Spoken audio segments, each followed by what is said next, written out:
vaccine research and development. And the reason we did this is because there are multiple candidate vaccines that are moving along at a very rapid pace. And we wanted to make sure that they learn from each other. So we made standardized protocols, common data and safety monitoring boards, common primary and secondary endpoints, and common individual laboratory tests. There are 3 separate platforms that are being pursued with government help: nucleic acid, including the mRNA of Moderna, viral vectors such as adenovectors and VSV, and protein subunits. One of these is a trial that started last Monday, this past Monday, the 27th, to beginning in a phase 3 trial. It's a trial that will go over several months involving 30,000 individuals. We hope that as the time we get into the late fall and early winter, we will have, in fact, a vaccine that we can say would be safe and effective. One can never guarantee the safety or effectiveness unless you do the trial, but we are cautiously optimistic that this will be successful, because in the early studies in human, the phase 1 study, it clearly showed that individuals who were vaccinated mounted a neutralizing antibody response that was at least comparable and in many respects better than what we see in convalescent serum from individuals who have recovered from COVID-19. As I mentioned, the phase 3 trial has already started. 30,000 individuals, we are already starting to enroll. I might also conclude, members of the committee, to point out that there is a website called coronaviruspreventionnetwork.org where individuals can actually indicate their willingness to participate in the clinical trials and to make sure that we have a diverse representation. Already, as of last night, there have been over 250,000 individuals who have registered their interest in being in these trials. And I just want to use my last couple of seconds to urge anyone who's listening who wants to participate to please go to that website and register so that you can be part of the solution of this terrible scourge. Thank you, Mr. Chairman. Thank you very much, Dr. Fauci. We will now hear from Dr. Giroir, or Admiral Giroir. Both are fine. Chairman Clyburn, Ranking Member Scalise, and distinguished members of the committee, it is good to see all of you again. Testing is an essential component of America's public health response to COVID-19. Testing enables clinical decision-making. It heralds impending outbreaks. It informs resource allocation, and it assists in minimizing economic and social disruption. But we cannot test our way out of this or any other pandemic. Testing does not replace personal responsibility. It does not substitute for avoiding crowded indoor spaces, or washing hands, or wearing a mask. A negative test does not mean that you won't be positive tomorrow. A negative test does not substitute for avoiding crowds, or wearing a mask, or protecting the vulnerable with your actions. All of that being said, as of this morning, the nation has performed over 59 million COVID-19 tests, now averaging over 820,000 tests per day, up from 550,000 tests per day when I appeared before this committee just earlier this month.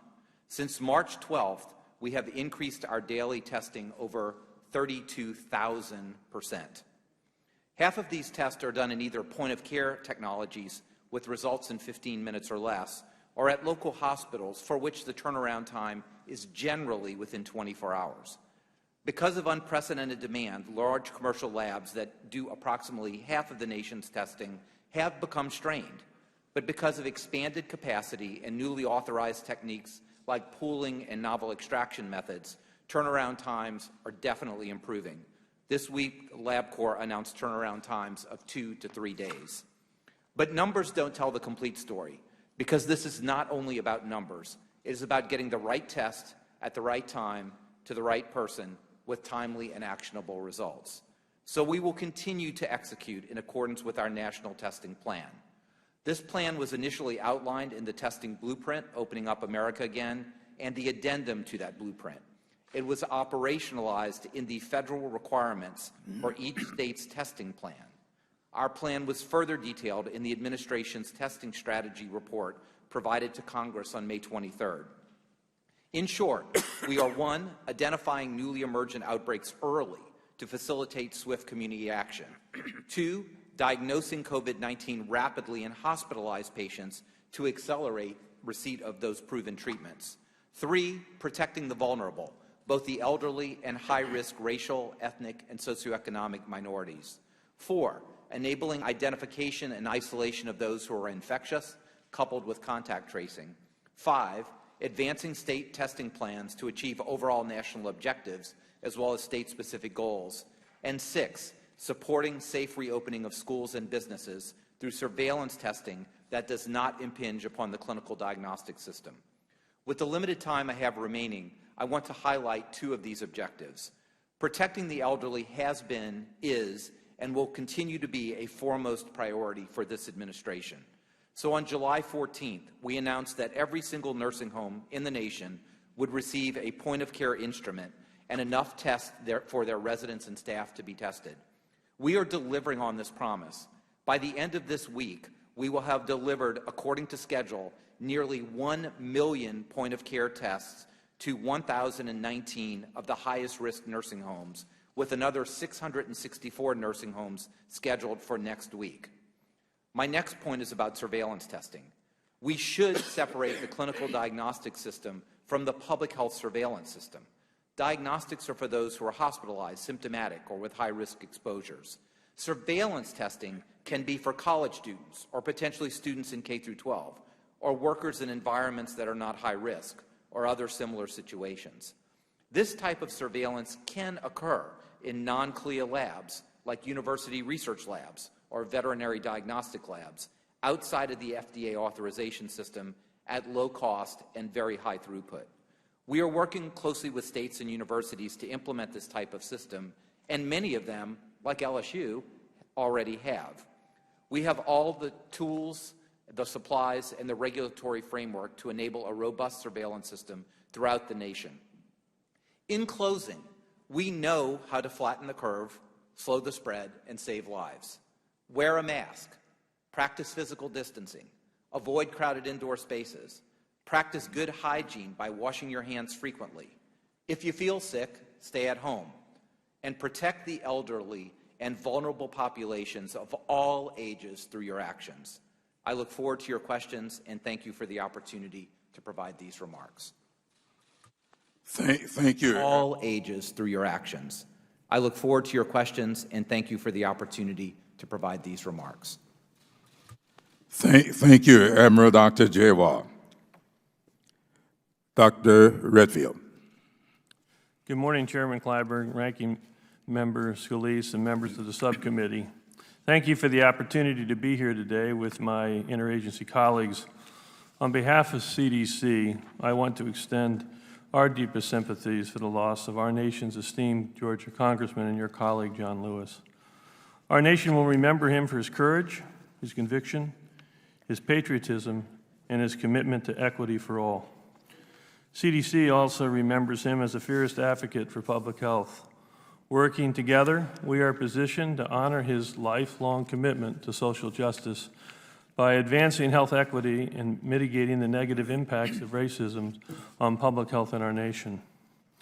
The 3 of us here today are united in delivery of critical initiatives to stop the spread of COVID-19, to gain the upper hand on this pandemic in the United States, and to protect all Americans, while dedicating even greater attention to overcoming the health disparities experienced by populations at increased risk for this disease.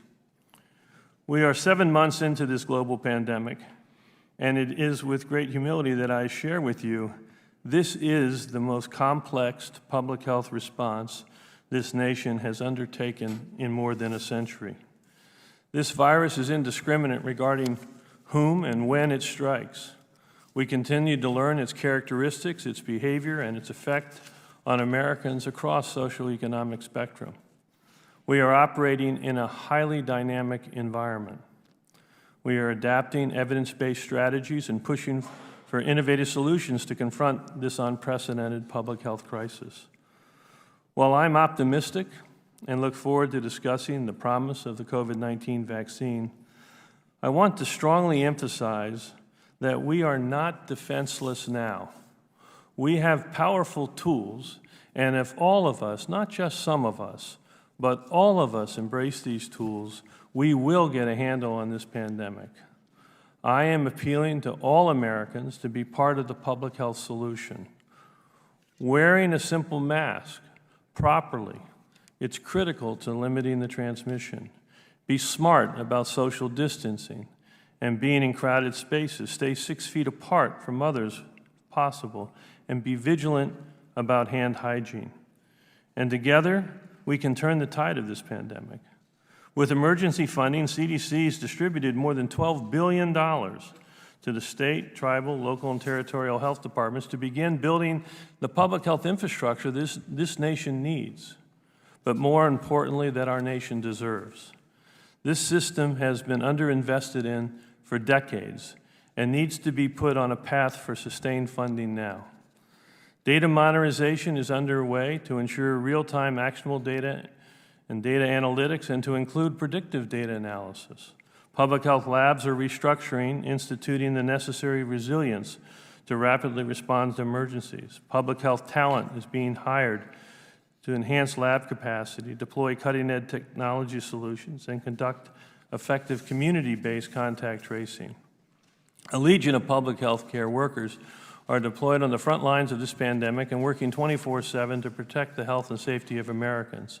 CDC staff are on the ground in communities across the nation supporting public health partners with an array of technical expertise.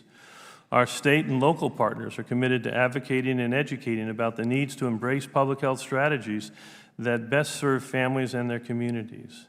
And essential workers, first responders, and healthcare professionals are steadfast in their service, sacrifice, and commitment to save lives. Please take note and please tend to them as they are tending to us. We cannot afford to do it without them. As I recently told a group of CDC aspiring leaders this week, we are in the arena. We're dedicated and committed to doing our best. And I'm confident that united, we will emerge a better, stronger, and more resilient nation. Adversity requires all of us pushing harder, thinking differently, being innovative, and perhaps most importantly, always seeing the possible of what we can accomplish when we unite and work together.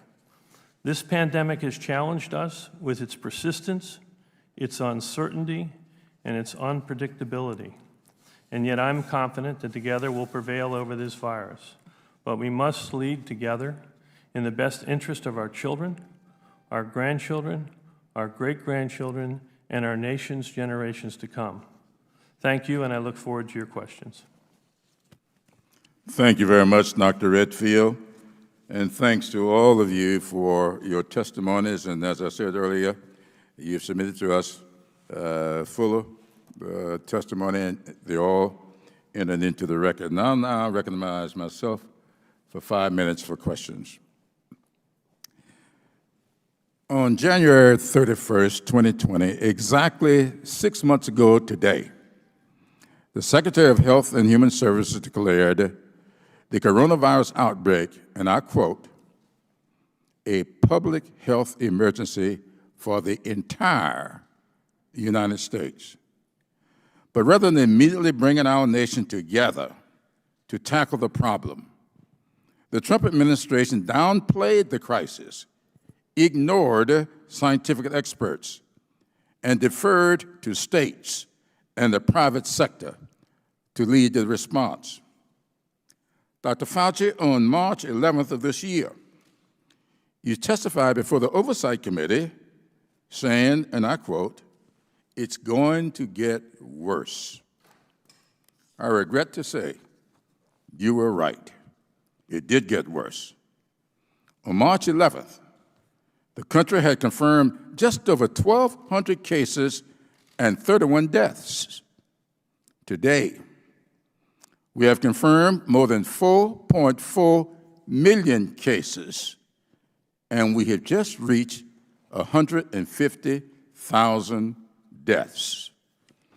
There's a chart that I have up here. This chart compares the number of new daily coronavirus cases in the United States with those in Europe.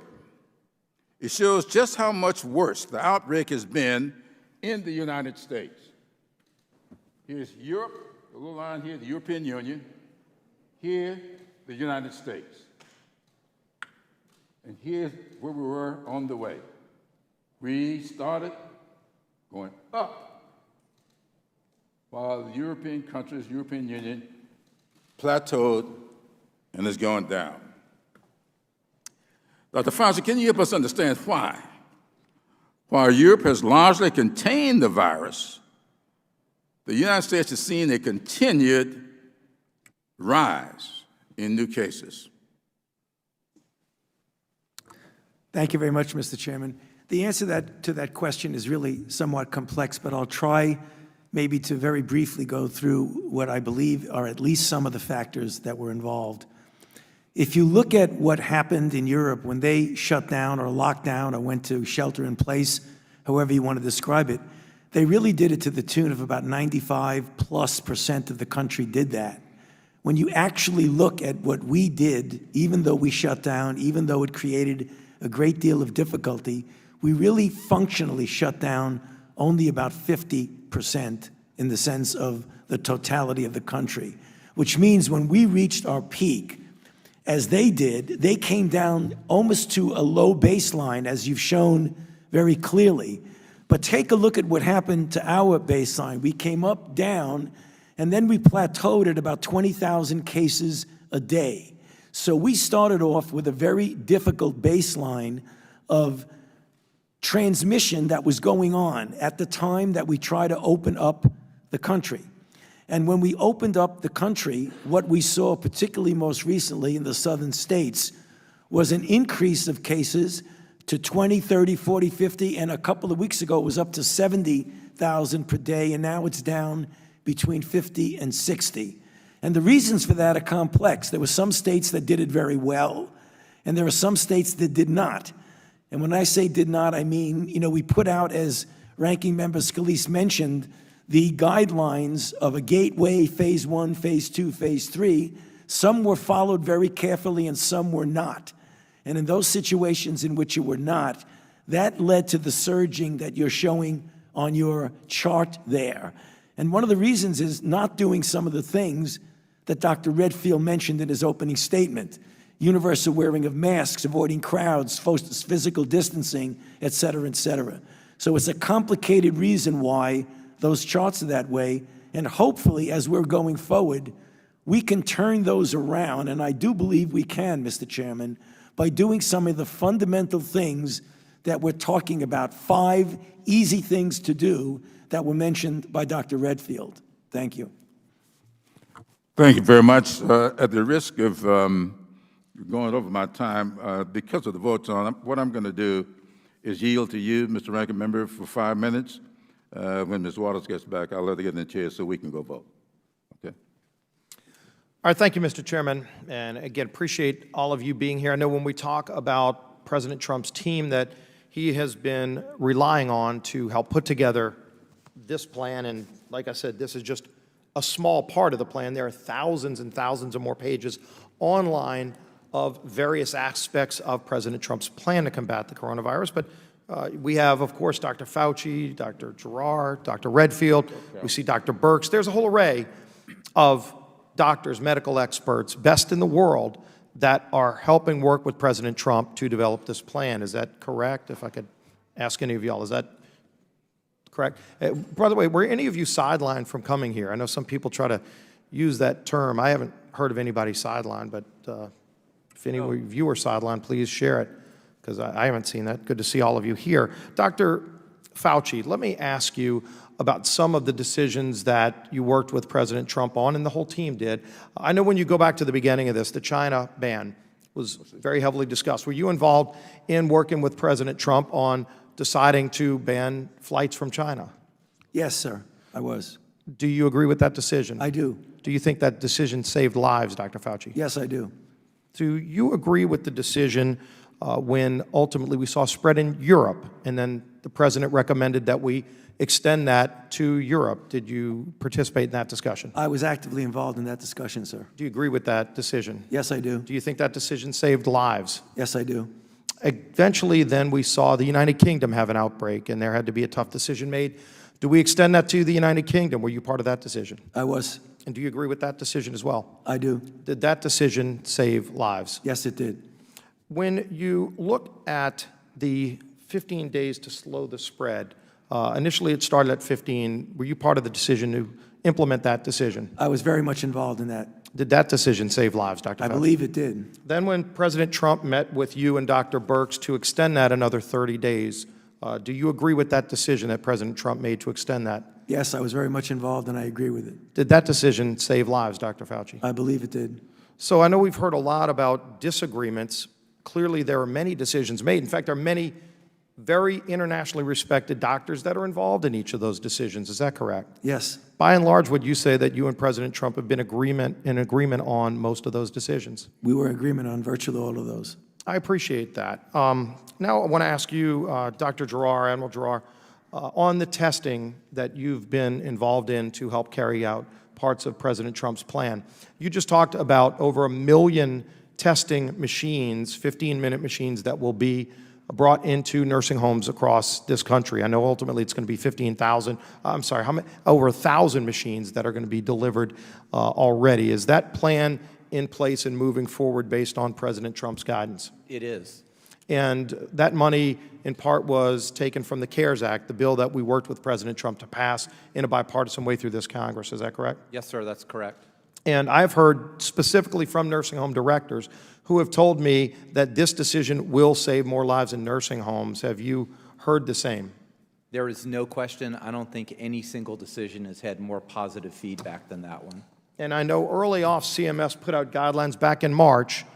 These were just part of the many guidelines that CMS put out on guidance to prevent COVID spread in nursing homes. We know that 45 governors followed this guidance. 5 governors did not follow this guidance, and we saw in those states tens of thousands of seniors in nursing homes died who shouldn't have died. If this guidance was followed by those governors, do you think they would have saved more lives? As I have testified here before, I think it's a very concerning practice to send an infectious person back to a nursing home. Well, thank you, and I wish those governors would have followed the guidance that President Trump's team put out as part of a major overall plan.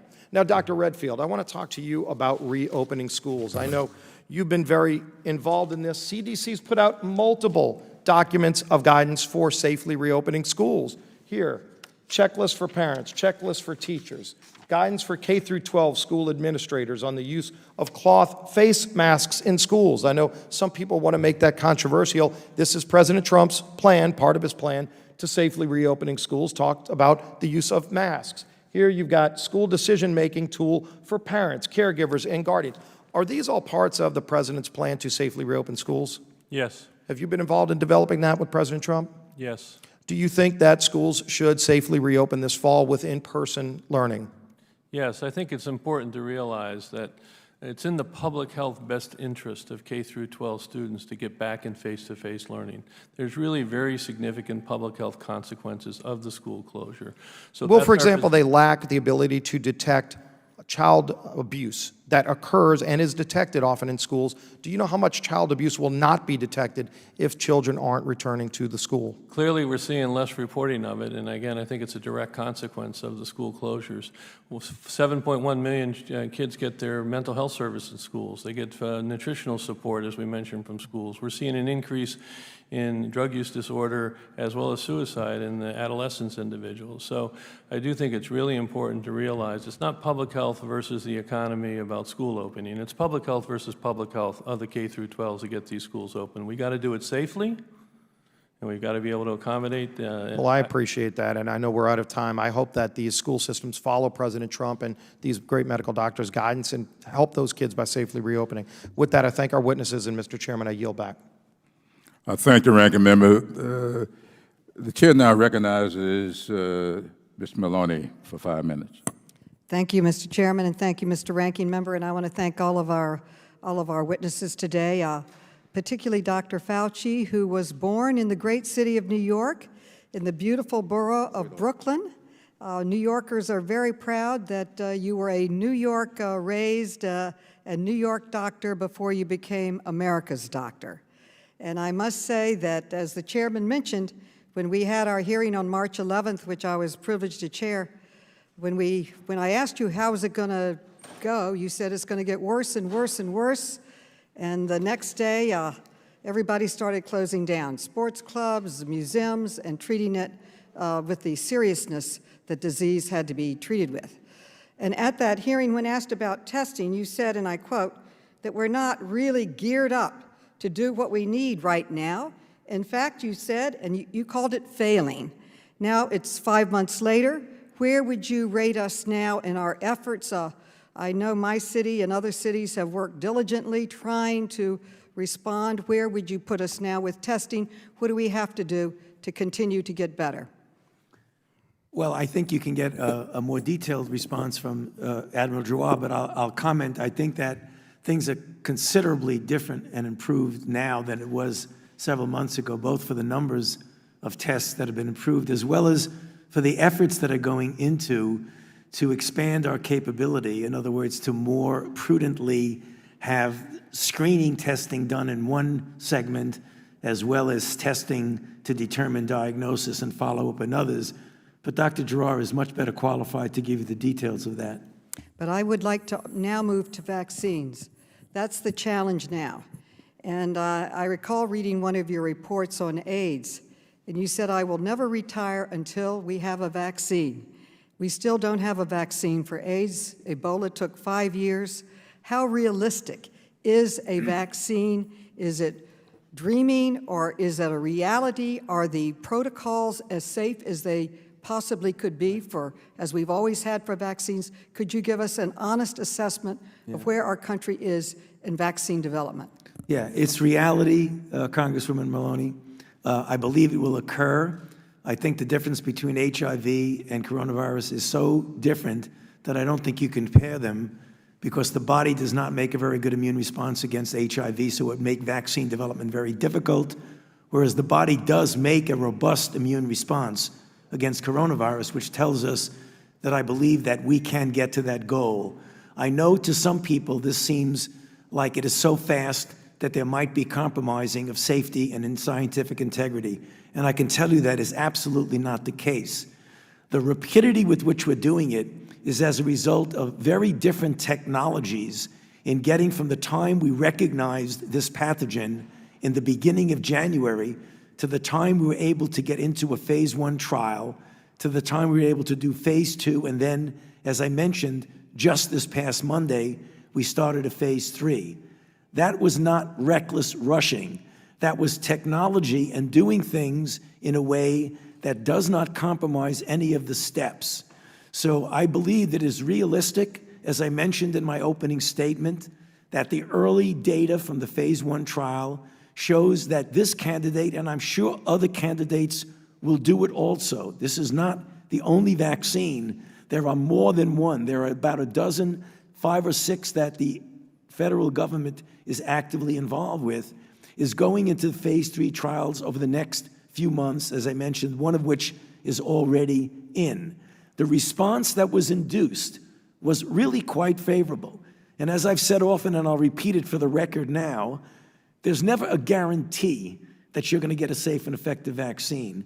But from everything we've seen now in the animal data as well as the early human data, we feel cautiously optimistic that we will have a vaccine by the end of this year and as we go into 2021. So I don't think it's dreaming, Congresswoman. I believe it's a reality and will be shown to be a reality. That's very good news. The second step is, how do we distribute it? And also, reports are that China and Russia are involved in their tests, and that they have advanced tests across the world. They're testing in Brazil, in Indonesia for their vaccines. Should they develop one earlier, would we manufacture it here? When we develop it, how do we plan to distribute it? We also have to think about the world, because if we don't cure it in the world, then we haven't cured it too. Right. So the steps forward after the vaccine's developed. Sure, there are a couple of questions there. I'll try to answer them quickly, Congresswoman. So the first thing is I do hope that the Chinese and the Russians are actually testing the vaccine before they are administering the vaccine to anyone, because claims of having a vaccine ready to distribute before you do testing, I think, is problematic at best. We are going very quickly. I do not believe that there will be vaccines so far ahead of us that we will have to depend on other countries to get us vaccines. I believe the program that is being sponsored by us right now and being directed and implemented by us is going at a very rapid speed, prudent but rapid. Now, with regard to distribution, already right now there are plans, as was mentioned, I believe, by Ranking Member Scalise, that we're taking at risk, financial risk, not safety risk, but financial risk, the development of doses of vaccine right now as we speak, so that they will be ready by the time we do show safety and efficacy, we'll be able to distribute it. And it will be done by a number of mechanisms, the standard mechanism working with the recommendation by the ACIP together with the CDC, now being complemented by recommendations from the National Academy of Medicine, and in collaboration with the Department of Defense and the CDC, working together, it will be distributed. Thank you. My time has expired. Thank you very much, Dr. Fauci. The chair now recognizes Ms. Walowski for 5 minutes. Thank you, Mr. Chairman. Gentlemen, thank you for your service. Thank you for being here today. I think that arguably the most important thing the federal government is working on right now is ensuring, and I'm an optimist, and listening to you this morning, I'm still optimistic, that we're going to use the term when and not if when it comes to getting a vaccine shown through trials to be safe and effective, that we have manufacturing and distribution capabilities to go and get it across the nation quickly. I believe that. President Trump has already announced Operation Warp Speed to achieve the goal of delivering 300 million doses of an approved vaccine by January of 2021. It's leveraging the full strength of the public and private sectors, the partnerships that are there and becoming partnerships, is unprecedented in this country, and I salute that. AstraZeneca told the Energy and Commerce Committee a few days ago that this deal with the federal government stipulates that it will sell 300 million doses to the government at no profit. Johnson & Johnson similarly said it will provide its vaccine at a not-for-profit price. Other companies working on vaccines have also promised low prices. Dr. Fauci, between the promises for low prices and existing government programs that cover the cost of a vaccine, is it safe to say that every American will be able to get a vaccine once it's approved? Given what you've mentioned, which I agree with, the promises of the company about hundreds of millions of doses, I believe ultimately over a period of time in 2021, if we have, and I think we will have, a safe and effective vaccine, that Americans will be able to get it. I don't think that they will have everybody getting it immediately in the beginning. It probably will be phased in, and that's the reason why we have the committees to do the prioritization of who should get it first. But ultimately, within a reasonable period of time, the plans now allow for any American who needs a vaccine to get it within the year 2021. Right, and that is the plan. Right. Staying on the topic of vaccines, Dr. Fauci, it's my understanding that Operation Warp Speed enabled clinical trials for the most promising vaccine candidates to be run simultaneously, which will get a vaccine to the market much faster than normal. My understanding from listening to you just a few minutes ago, we have eliminated no safety steps in the vaccine approval process, correct? That is correct. Correct. That is correct. Again, just to be clear, so the folks that are watching this are hearing this clearly, concisely, and truthfully from you. The FDA is not compromising safety standards in order to speed up vaccine process approval, correct? Well, I would say it a different way. Okay. We at the NIH are doing the vaccine studies with the companies. The FDA will look at that data and on a science-based decision will make a determination as to the safety and efficacy and whether or not it will be approved. So the FDA is a science-based decision maker. But as far as you know in that, I agree, but the FDA is not compromising safety standards. No. No way, no how. No way, no how is the FDA compromising safety standards. No. And their answers and their approvals are based on science. Yeah. Historically, the FDA has based their decisions on science. They will do it this time also, I'm I certain. appreciate it. Thanks for your assurances that we'll have a safe, affordable, and widely available vaccine for the American people. All of America is praying that one of these promising candidates comes through. That's why I'm so disappointed that we've seen some on the other side of the aisle speculate aloud that the administration might rush an unsafe vaccine to the market before the election to help President Trump politically. This irresponsible rhetoric only serves to plant irrational fears in the minds of Americans. I'm worried that enough of these types of attacks could result in people avoiding an approved vaccine when it does come to market, when it is available for Americans. Dr. Fauci, can you address this once and for all? Would the administration approve a vaccine that's not safe? And do you share my concern about the danger of undermining faith in the vaccine development process? The Commissioner of FDA, Dr. Stephen Hahn, has assured me and has spoken publicly that he would make sure any decision on the part of the FDA will be based on sound scientific data proving the safety and the efficacy. He's told me that, and he's been very public about that.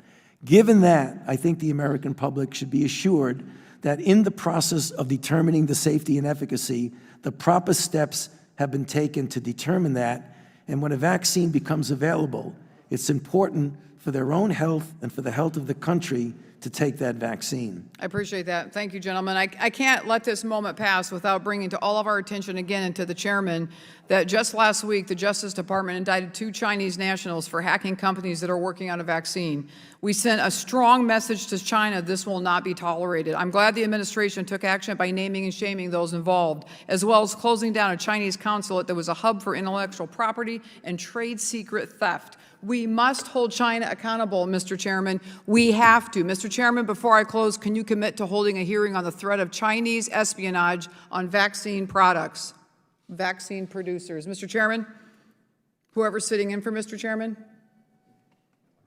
will you promise me that we will hold a hearing on the threat of Chinese espionage on vaccine producers? The chairman is not here to answer the question. You have a few seconds left. Your time has expired. Mr. Chairman, this is a grave threat. For the record, thank you. Mr. Chairman, this is a grave threat to our country and the world. If China is hacking our companies, I seriously hope the chairman will take my recommendation. I yield back. Thank you very much. I will now recognize myself for 5 minutes. On July 10th, the Trump administration ordered hospitals to change how they reported hospitalization rates, testing numbers, and other data related to the coronavirus. Instead of reporting to the CDC, which hospitals have done for more than a decade, they were instructed to start reporting the data to the Trump administration directly, specifically the Department of Health and Human Services. They were given just 2 days to prepare for this drastic change. Leading health groups warn that the changes in data reporting will, quote, worsen our ability to mitigate, suppress, and recover from our national public health emergency, unquote. Other experts are concerned that this decision may have been made so the Trump administration could control and hide data it finds politically inconvenient. Dr. Redfield, when did you first learn that the administration planned to move the data from CDC to a different portal run by HHS? Well, Congressman, we weren't directly involved in the final decision, but what I can say is that CDC then and now continues to have access to all data, does all data analytics, so there's no restriction of any of the data, and that data we continue to forward face the American public. Dr. Redfield, when did you first learn? When were you first told? When were you first notified? Again, as I mentioned, I wasn't involved in the decision. So you were never I don't remember the exact date. Am I to understand? I don't remember the exact date. Am I to understand that you were not told at all? Well, I was told, actually, once the Secretary's office made the decision, that that was the decision, and we worked together. So how long was that?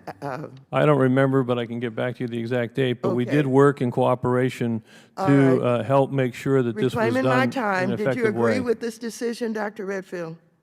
Again, I think it was an important decision in light of Did the... you agree with the decision? Yes, I said it's an important decision. Thank you. Did you discuss this change with Vice President Pence or with Secretary Azar?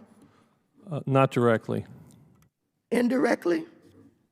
I talked directly with the individuals responsible within the So Secretary's did you office. discuss it with the Vice President Pence?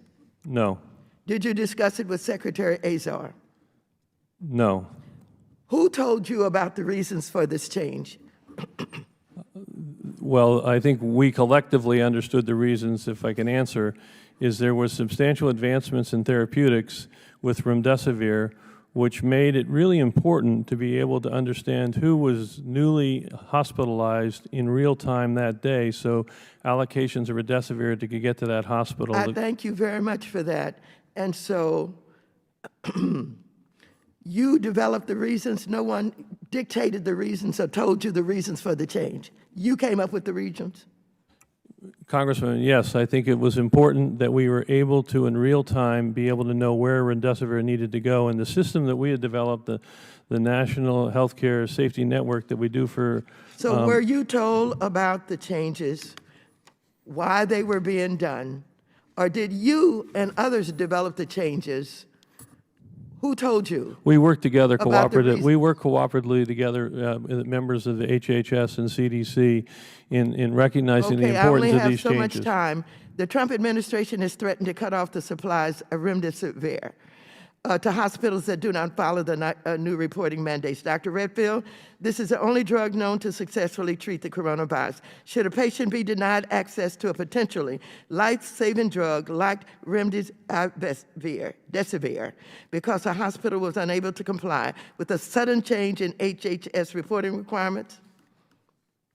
My understanding is we continue to do everything to make sure remdesivir gets to all patients that would potentially benefit from it. But do you agree that they may not be able to get them to patients because of the way that the information was given and the time frame that it was given in? Congresswoman, I would disagree. I think the reason the changes were made was to assure that individuals could get access to remdesivir in a timely fashion. Would you agree that we basically, well, this is the only drug known to successfully treat the coronavirus. Should a patient be denied access to a potentially life-saving drug like remdesivir because a hospital was unable to comply with a sudden change in HHS reporting requirements? And again, I'm trying to say I think the intent and the consequence of what was done was to ensure that patients aren't denied access to remdesivir, to make sure we get timely distribution to the hospitals where these patients are. Thank you very much. I've exhausted my time. Next, we will hear from Mr. Foster, I believe. Mr. Lukemeyer is next. Thank you. You are recognized for 5 minutes, Mr. Lukemeyer. Thank you, and thank the witnesses for being here today. I appreciate your testimony and your expertise. Dr. Redfield, on Tuesday, July the 14th, you stated that right now we're seeing, sadly, far greater suicides than we are deaths from COVID. We're seeing far greater deaths from drug overdose than are above excess, than we had as background, than we are seeing deaths from COVID. Since the pandemic began, alcohol sales have increased by more than 25%, and suspected drug overdoses have climbed 18%. I've said this almost every hearing. We need to make sure we're looking at both sides of this healthcare issue. We're targeting our approach right now to take care of those COVID, but we also need to make sure that we're looking at the severe unintended consequences like substance abuse, domestic violence, child abuse that are occurring due to the economic shutdowns that took place across the country, because these instances will likely be around far longer than the virus itself. So, Dr. Redfield, do you believe that the blanket shutdowns happening throughout the country are contributing to the drastic increases in substance abuse and suicides, the lack of cancer screenings and treatments and operations and other things like that we've sort of left out of the picture here as a result of our total focus on COVID? Congressman, I thank you for the question. I think it is really important as we reopen America now that we're much more surgical about those situations that are curtailed. So as you mentioned, we clearly are consequences for the decrease in immunization in children. We're clearly consequences for the lack of cancer screening. There clearly were consequences for delayed surgeries that were elective that now are semi-elective. There clearly are consequences, substance abuse and mental health services. So it really is important as we reopen our nation that we really ensure that there's not these unintended consequences that I I think the reality is did occur during March, April, and May. You know, there was an article that appeared in one of the local magazines with regards to trying to quantify that figure. And they did, and they came up with a figure of around 65,000 people per month that were dying because of the lack of health care that was either being postponed, denied, waived, whatever, versus our total focus on COVID. Dr. Fauci, I have watched a number of your press conferences, and I've seen you articulate a lot about COVID, but I've never seen you talk about this other part of the healthcare spectrum that we need to be considering also. Would you like to comment on that and give me your position on that, please? Yes, I actually have commented on that when I've said, most recently talking about schools, that I think that a default position, despite the fact that we have to have flexibility, would be to try and, as best as we possibly can, in the context of the safety of the children and the teachers, to open the schools for the very reasons that I think you mentioned and that Dr. Redfield mentioned, because of the negative consequences on children from a psychological standpoint, as well as the downstream unintended consequences on families. You know, one of the problems that we all have here on this committee is we're sitting here looking at the consequences of our problem that we have with COVID. We're looking at the consequences we have on not attending to the healthcare needs of the rest of society, and we have to sit here and figure out how do we manage this? How do we look at both sides of this? How do we, from 30,000 feet, make sure everybody is taken care of? In our position, what would you recommend, Dr. Redfield, on how we should approach this problem? Again, I just want to echo what Dr. Fauci said earlier. We think that if you do 5 things, we can accomplish as much as we did as shutting down this nation. Wear a face covering. All those things will be able to put us back. We can put us back. We can address the other part of this as well. We can get back without these unintended consequences. The face masks, the social distancing, the hand hygiene, staying smart about gatherings, and staying out of crowded bars and crowded restaurants. If we did those 5 things, we've done modeling data, we get the same bang for the buck as if we just shut the entire economy down. Okay. You know, you've commented quite a bit this morning already on the school openings, and your comment was, you know, it's not about the economy or public health, it's about public health versus public health. I've got some grandkids, and I want them to go back to school. I think for their own health we need to be doing that. I think you made the comment you have grandchildren, you'd like to see that happen as well. Would you like to comment on the other part of this, again, the unintended consequences of the problems with child abuse that's not being reported, because a lot of it's reported by teachers. We've seen that go down. We've seen emergency cases in emergency rooms go up as a result of this. Can you comment on some of that, please? Congressman, thank you. I just want to reemphasize, because I don't think I can emphasize it enough. As the director of the Centers for Disease Control, the leading public health agency in the world, it is in the public health interest of these K through 12 students to get these schools back open for face-to-face learning. Mental health service, 7.1 million kids get it in school. Nutrition, we talked about. Reporting of child abuse, sexual abuse, mandatory in schools. The isolation that these adolescents are feeling that now is associated with increase, as you mentioned, increased drug overdose deaths and now increased suicides. I think it is really important. As a grandfather, 11 grandkids, I want these kids back in school. I have one grandchild with cystic fibrosis. I want it done smartly, all right? But I think we have to be honest that the public health interest of the students in this nation right now is to get a quality education in face-to-face learning, and we need to get on with it. And one of the words I always use. Thank you. The gentleman's time has expired. The chair now recognizes for 5 minutes Ms. Velasquez. Thank you, Mr. Chairman and Ranking Member. Gentlemen, it has been 6 months since this crisis began, yet new infections are still climbing in many states. Many hospitals are at capacity, and thousands of Americans are dying. I am concerned about widespread delays in test results are contributing to this problem. In Arizona, the test positivity rate is over 20%, but test results there have been delayed by up to 16 days.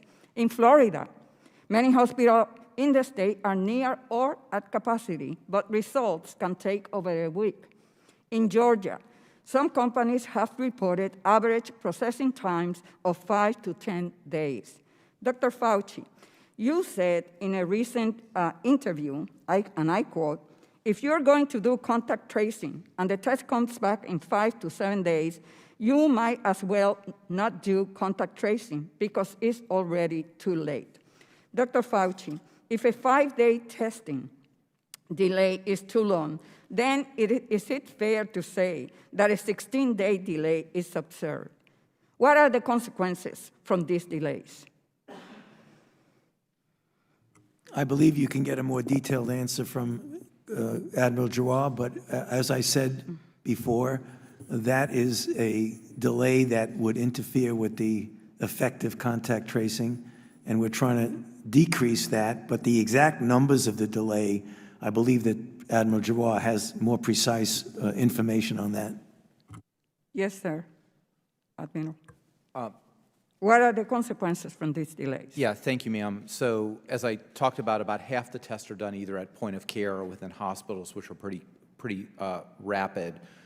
The current data we have from the large commercial labs are that 59% of all tests are reported within 3 days, 76% within 5 days, and I am sure there's an outlier at 12 to 16 days because that happens, but that's very atypical. And in the cities you talked about, Sir, that is not what we are hearing from places like Arizona, Florida, and Georgia. So I get the data every single morning from every single state and can tell you specifically what that is. And we have surge testing. We have brought federal resources to massively surge in Phoenix, and that's why it's totally gone down. In Miami, totally gone down, Jacksonville. Reclaiming my time, Dr. Redfield, I would like to turn to you. Does the CDC have comprehensive information about the wait times for test results in all 50 states? Sorry. Does the CDC have comprehensive information about the wait times for test results in all 50 states? I would refer that question back to the Admiral. Sir? Yes, we have comprehensive information on wait times in all 50 states from the large commercial And do you labs. publish this data? We talk about it whenever, always. I mean, I was And on. you don't I was think on, that I was it with will be I was important? with 69 journalists yesterday, and we talk about that frequently. So if you would like to see that, I'm very happy to do that. Well, it will be great so that those that are making decisions at the state and city level, we have access to that information. Because do. it is important to understand the trends. They do. They have that information. In fact, from the commercial labs, when they place an order, they're told exactly what the expected wait time is for that order. So we cannot expect to reopen the economy safely if the virus is spreading unchecked. Testing, contact tracing, and isolation will not be effective unless we cut the turnaround time for tests. And I don't want to talk about Puerto Rico. That's another story. Chairman Powell said this week that the path of the economy is going to depend to a very high extent on the course of the virus and on the measures that we take to keep it in check. He said also that the Fed will use its full range of tools to steer the economy out of recession. Gentlemen, is the federal government using its full range of tools to get the virus under control like other countries have? Many states are reconsidering their reopening plans after experiencing a shocking increase in new cases and being unable to stop the spread. Dr. Fauci, what roles does the lack of sufficient testing and contact tracing play in states' inability to control the virus? Testing and contact tracing is one of a number of tools that are used to control the kind of surging we've seen. But I would also like to point out, Congressman Velasquez, to reemphasize again what I said in my opening statement, that we could do a really good job of controlling it if we paid attention to 5 fundamental principles, one of which is what we're doing here, right, with masks, crowds, distance, bars, washing hands. That is critical. Testing is absolutely an important part of it, and an important part of the process. And I understand that, but the largest and most important pulpit is the one, Pennsylvania Avenue. It doesn't matter what you say, if what you said is undermined by the President of the United States. The gentlelady's time has expired. The chair now recognizes for 5 minutes Mr. Jordan. Thank you, Mr. Chairman. Dr. Fauci, do protests increase the spread of the virus? Do protests increase the spread of the virus? I think I can make a general statement. Well, 500,000 protesters on June 6th alone. Yeah. I'm just asking that number of No. people, does Yeah. it increase the spread of the virus? Crowding together, particularly when you're not wearing a mask, contributes to the spread of the virus. Should we limit the protesting? I'm not sure what you mean. How do we say limit the protesting? Should government limit the protesting? I don't think that's relevant to. Well, you just said if it increases the spread of the virus, I'm just asking, should we limit it? Well, I'm not in a position to determine what the government can do in a forceful way. Well, you make all kinds of recommendations. No. You make comments on dating, on baseball, on everything No. you can imagine. I'm just asking you just said that protests increase the spread. No. I'm just asking you, should we try to limit the protests? No, I think I would leave that to people who have more of a position to do that. I can tell you. Government that- stopping people from going to church, Dr. Fauci. Yeah. Last week in the Calvary Chapel case, 5 liberals on the Supreme Court said it was okay for Nevada to limit church services. Justice Gorsuch said it best. He said, there's no world in which the Constitution permits Nevada to favor Caesar's Palace over Calvary Chapel. I'm just asking, is there a world where the Constitution says you can favor one First Amendment liberty, protesting, Right. over another, practicing your faith? I'm not favoring anybody over anybody. I'm just making a statement that's a broad statement that avoid crowds of any type, no matter where you are, because that leads to the acquisition and transmission. And I don't judge one crowd versus another crowd. When you're in a crowd, particularly if you're not wearing a mask, that induces the spread. It's a simple question, doctor. Should we limit the protests? Government is obviously limiting people going to church. And look, there's been no violence that I can see at church. I haven't seen people during a church service go out and harm police officers or burn buildings. But we know that, for 63 days, 9 weeks, it's been happening in Portland. Right. Yeah. Well, one night in Chicago, 49 officers were injured. But no limit to protests, but boy, you can't go to church on Sunday. I don't know how many times I can answer that. I'm not going to opine on limiting anything. I'm just going to tell you. You've opined on a lot of things, Dr. Fauci. Yeah, but I've never This said is to something that limit directly impacts the spread of the virus, and I'm asking your position on the protest. Yeah, I'm not going to opine on limiting anything. I'm telling you what it is, the danger. And you can make your own conclusion about that.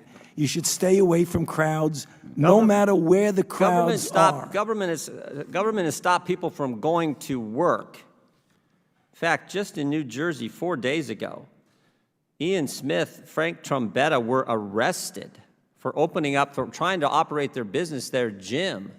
They were arrested. But my bet is if these two individuals who own this gym were outside just in front of their gym, and all the people who were working out in their gym were outside protesting, they'd been just fine. But because they were in the gym working out, actually running their business, they got arrested. You think that's okay? I'm not going to opine on who gets arrested and who does not. You get where I'm going. I'm telling you, as a public health official, I say crowds. Do you see the inconsistency, though, Dr. Fauci? There's no inconsistency, Congressman. So you're allowed to protest millions of people on one day in crowds yelling, screaming, but you try to run your business, you get arrested? And if you stood right outside of that same business and protested, you wouldn't get arrested? You don't see an inconsistency there? I don't understand what you're asking me as a public health official to opine on who should get arrested or not. That's not my position. You could ask it as much as you want, you've advocated for and I'm certain not gonna businesses. answer it. You've advocated for certain businesses to be shut down. I'm just asking you on your position on the protest. I haven't seen one. We've heard a lot about hair salons. I haven't seen one hairstylist who, between haircuts, goes out and attacks police or sets something on fire. But we've seen all kinds of that stuff during protests, and we know the protest actually increased the spread of the virus. You've said that. I said crowds. I didn't say specifically. I didn't say protests do anything. So the protests don't increase the spread of the virus? I didn't say that. You're putting words in my mouth. No, I just want an answer to the question. Do the protests increase the spread of the virus? I don't have any scientific evidence that anything. I can tell you that crowds are known, particularly when you don't have a mask, to increase the acquisition and transmission. no matter So what you the don't have a crowd is. position on whether the protests increase the spread of the virus or don't increase the spread of the virus? I'm saying that crowds, wherever the crowds are, can give you an increased probability that there's going to be acquisition and transmission. But do you understand Americans' concern? Protesting, particularly according to the Democrats, is just fine, but you can't go to work, you can't go to school, you can't go to church. There's limits placed on all three of those fundamental activities, First Amendment activities, but protesting is just fine. You know, the gentleman's time has expired, but I'll just ask the gentleman to just think about his question and put it in reference to crowds that gather at political meetings, at fundraisers without masks, on an oil rig in Texas, nobody wearing a mask, nobody social distancing, but a fundraiser. Right. Would that be problematic? With that, I'll yield 5 minutes to Mr. Foster.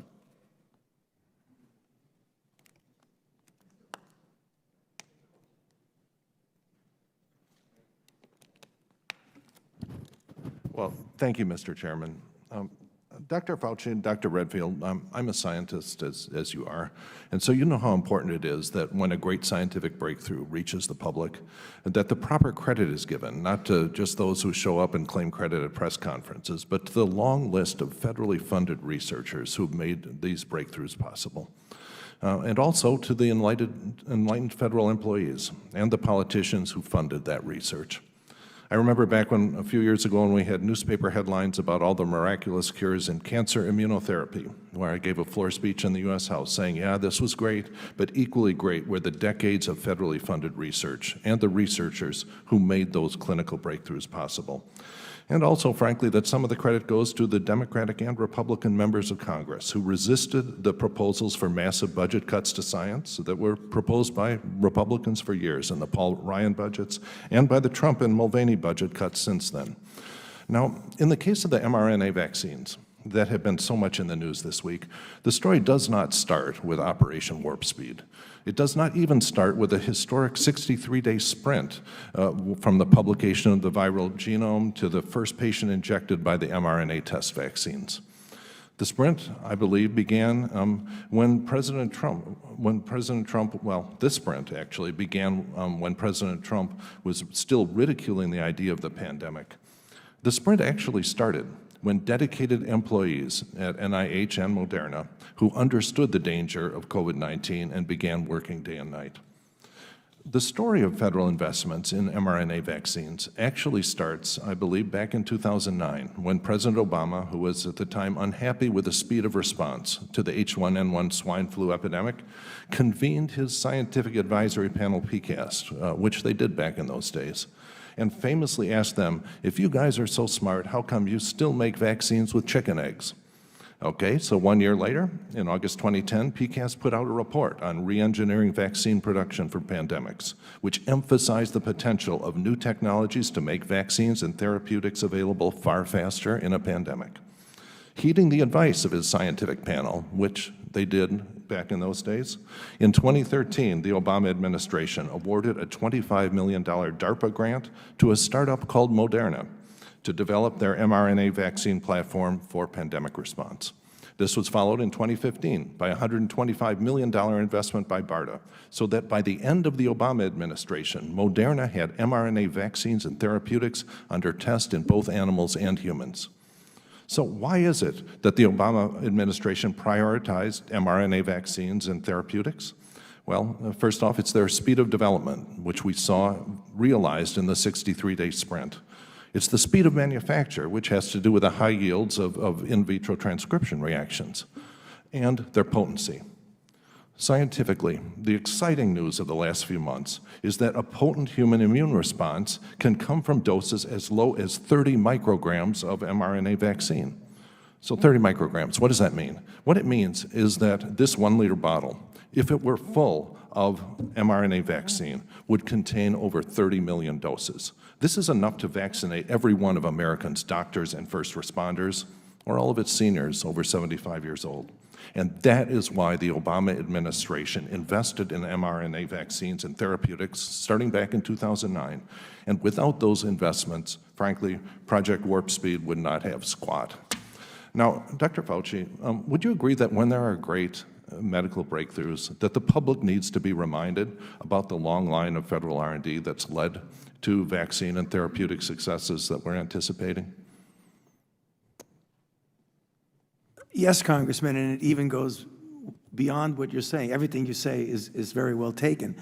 And I think maybe it's a good time to recognize the fact that the generosity of the Congress through multiple administrations, both Democratic and Republican, and whether or not the Congress was controlled by Democrats or Republican, the support for biomedical research that goes back decades, leading to everything that you're talking about, but even before then, some of the monoclonal antibody work, some of the work that's being done with the molecules that are directly antiviral molecules. I think we often forget that when we think of the product, and often forget, as I think you've appropriately pointed out. Well, what are the scientific investments we should be making now to ensure that we're better prepared for future pandemics? And how can we support those investments with the kind of science budget cuts that we're seeing proposed in the Trump and Mulvaney budgets?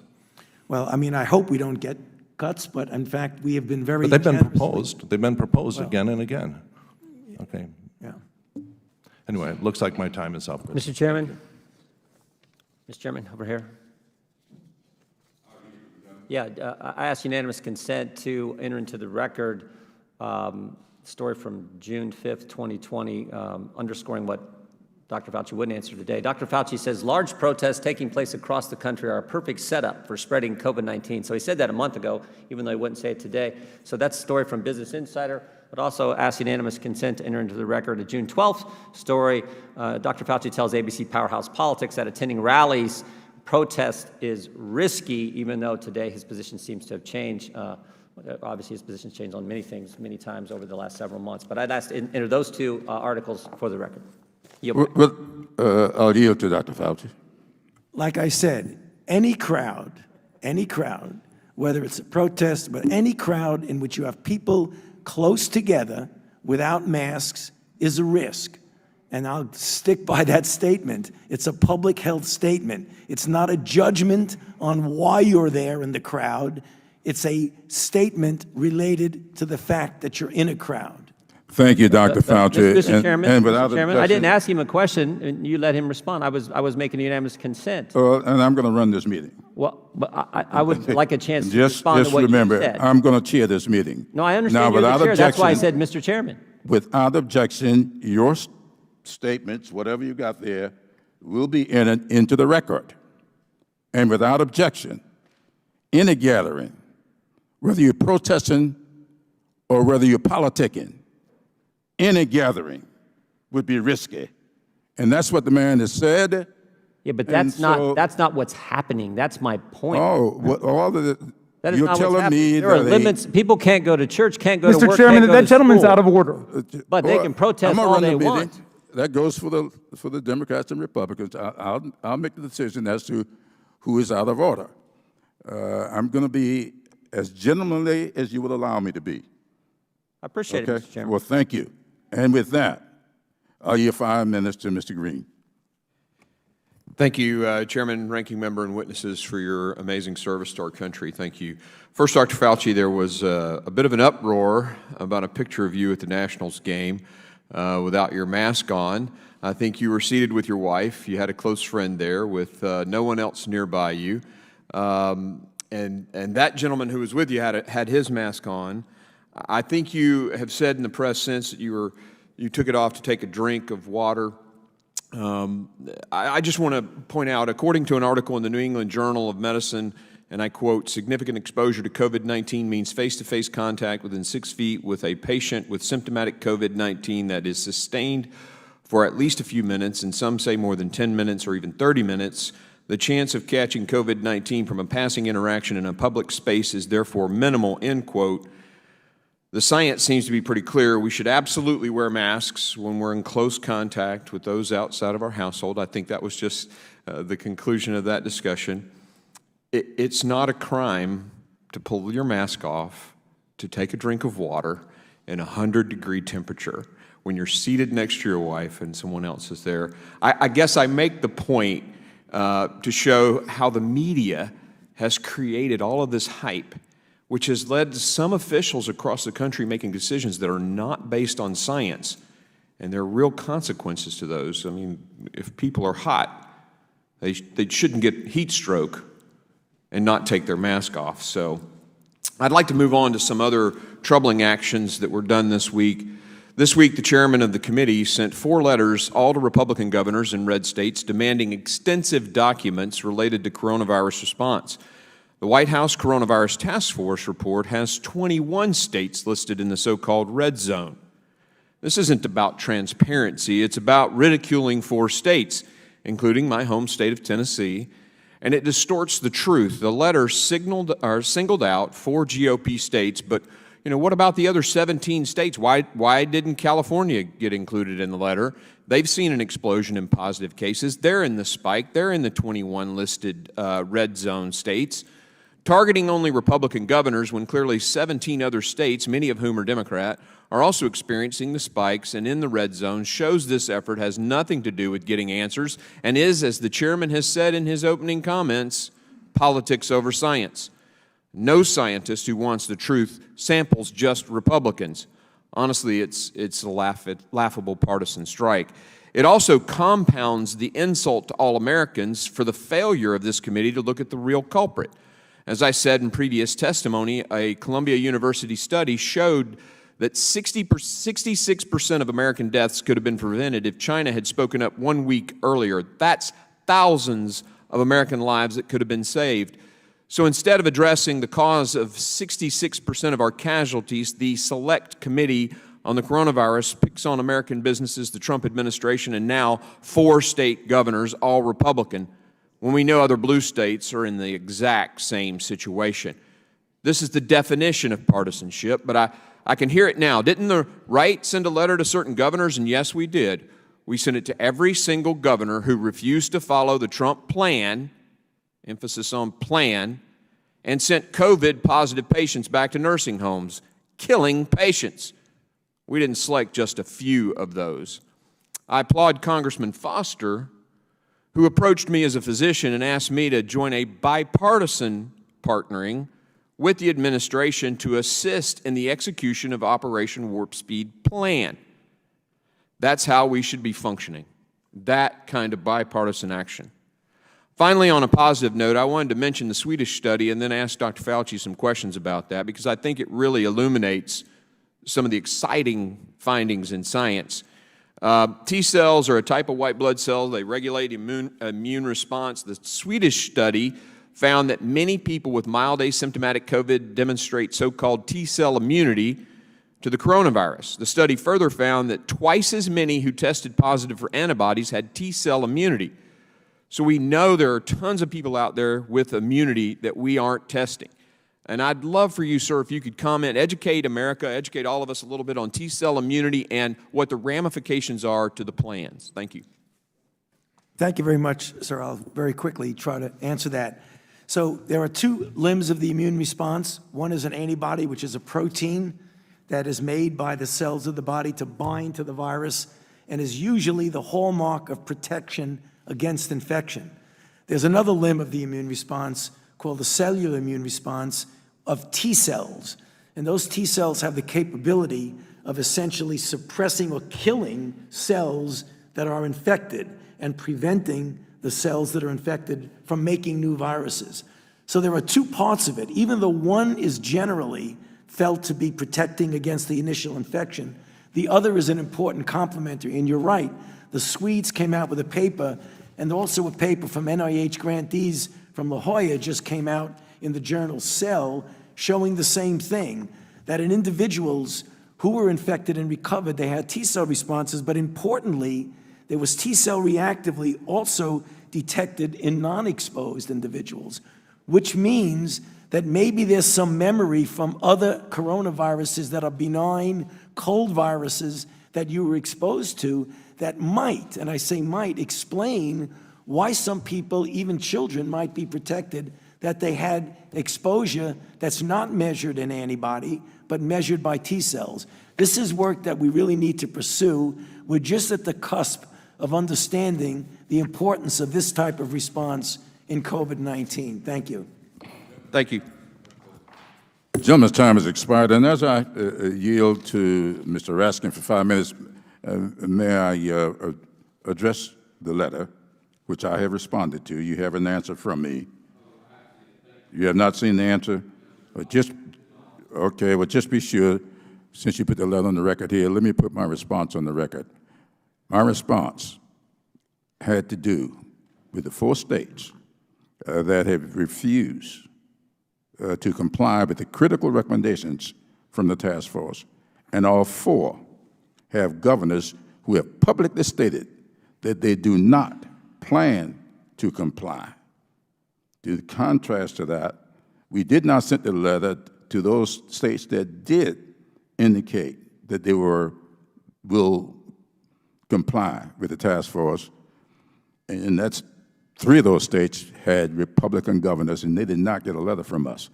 So this has nothing to do with partisanship, but with the political response rather than responding to the science and our response to it. With that, I yield to Mr. Raskin for 5 minutes. Thank you, Mr. Chairman, for calling this hearing on the urgent need for a national plan. A stack of paper is not a plan. A large and unwieldy stack of paper is not a plan. A plan is a comprehensive and coordinated strategy for victory, and we haven't seen anything like a plan. No one has shown us anything. Blaming other countries is not a plan. Blaming China is not a plan. Blaming China is not even a good excuse for the lethal incompetence and disinformation of President Trump. China's early cover-up of the disease only deepens the responsibility and complicity of President Trump, who on 37 different occasions, as I've demonstrated by submissions to this committee, defended and excused and praised the Chinese government and President Xi. A plan is a plan, and we haven't heard what the plan is, and this is what has bedeviled us from the beginning. Mr. Chairman, we've got 4.4 million cases. We lead the world in case count. We lead the world in death count. More than 153,000 Americans are dead right now.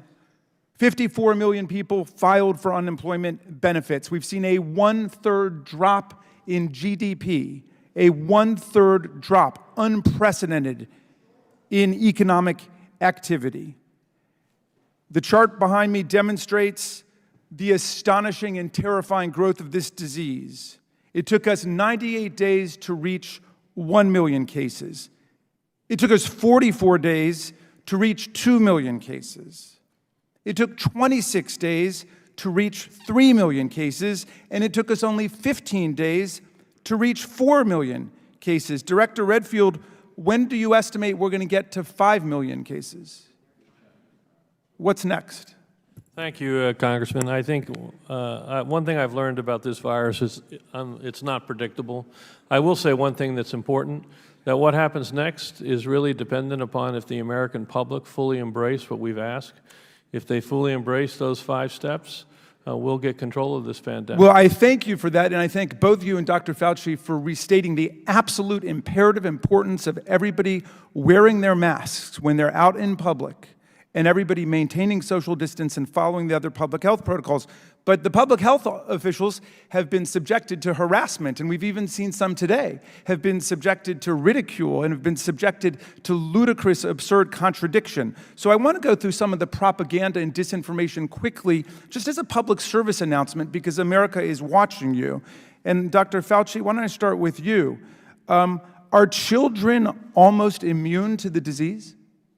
Just yes or no, because I've got a lot to get through, please. Are children almost immune to the disease?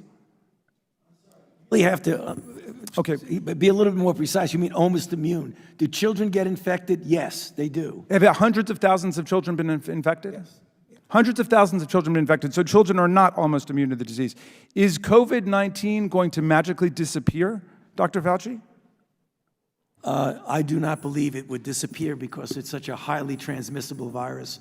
It is unlikely that it's going to disappear. Does wearing a mask give people COVID-19? Does wearing a mask give it? No. Okay. Not to my knowledge. All right. Is COVID-19 a hoax? No.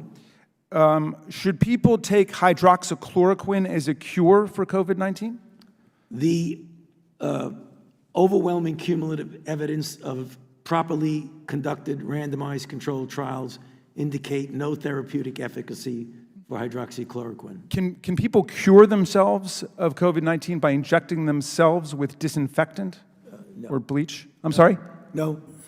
Are you safe from the disease if you go to one of the aforementioned large assemblies, crowds, demonstrations, without a mask on and not observing social distancing, if you sign a waiver that you won't sue the sponsor of the event?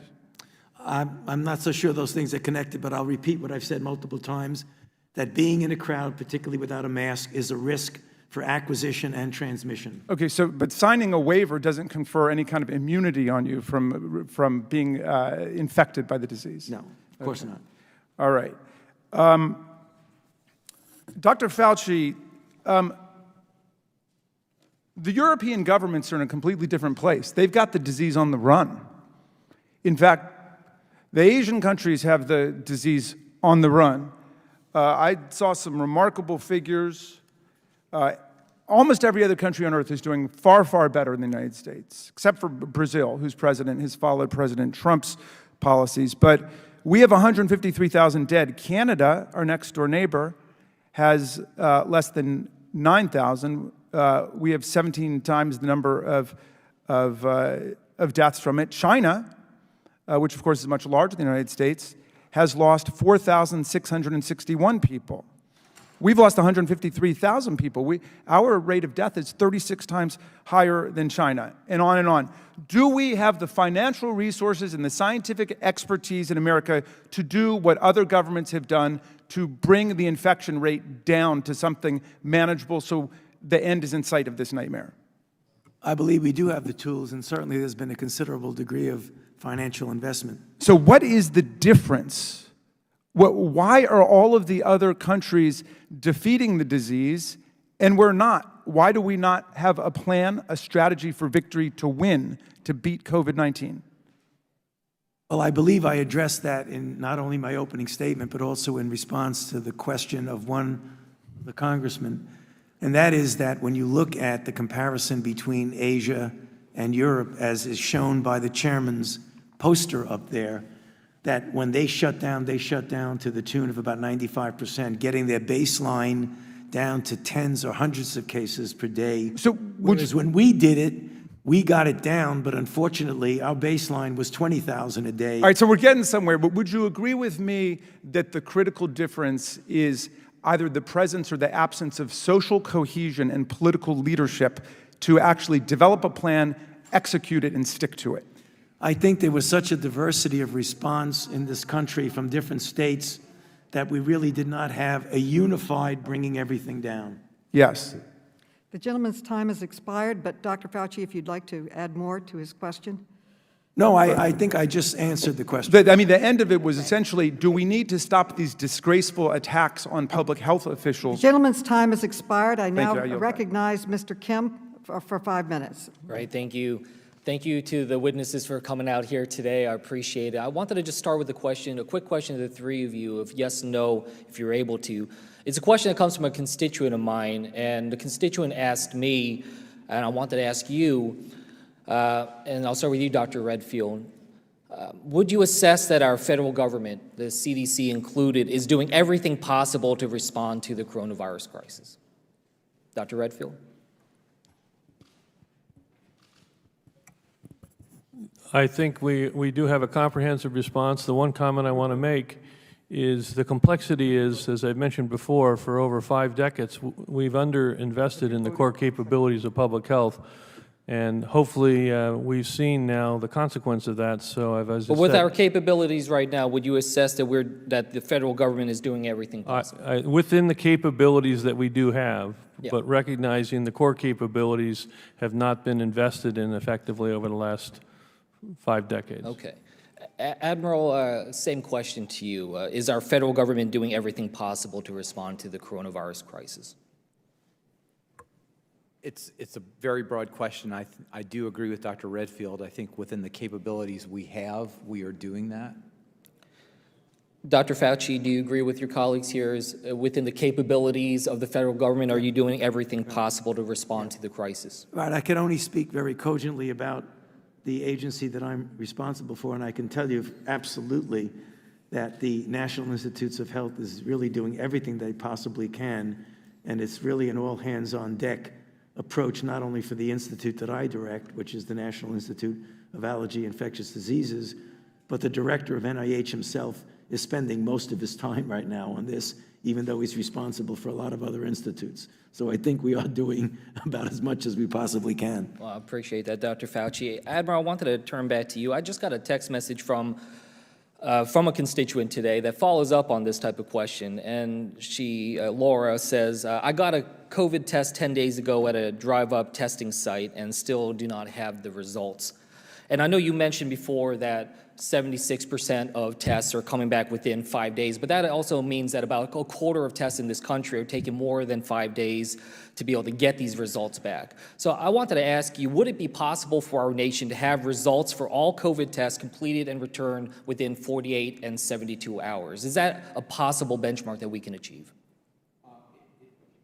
It is not a possible benchmark we can achieve today, given the demand and the supply. It is absolutely a benchmark we can achieve moving forward.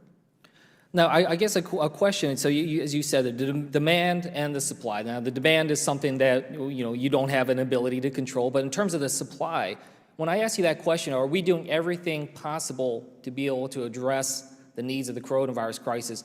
What would you say to Laura here? Is the federal government doing everything that they can possibly to be able to try to get that testing timeline down to 48 to 72 hours?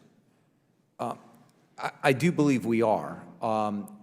As we've talked about just the raw numbers of things, but we're investing in a number of technologies that will greatly expand point-of-care testing, and I think that's the future, to move more and more to point-of-care testing. We're doing that with existing technologies, with new EUAs. Dr. Fauci talked about the NIH's efforts, and I think there'll be a lot of announcements from them this morning as well. So that's where we're pointing, because point of care gives you a result in 10 minutes. Well, I was really interested in what you said, earlier in this hearing, which was about, trying to get point of care testing to nursing homes and long-term care facilities. I agree with that greatly.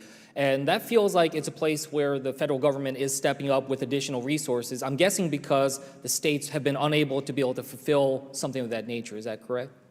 We always wanted to do that, but we did not have the physical technologies that were available. With the recent approval of a second point-of-care instrument and the manufacturing, we were able to do that. We were not, and it's literally as soon as that happened, we put that into gear. And I just wanted to correct. What interests me about that is that this is a situation, again, where when it comes to tests, I keep hearing that, this is states' responsibility to kind of take the lead on this, but with the long-term care, it seems like this is a place where the federal government is stepping in and trying to surge resources to be able to do this has always been a collaborative relationship, right? So the federal government buys all the swabs and tubes of media. We deliver that to the states. We buy 40% of Abbott ID Nows, deliver those to the states.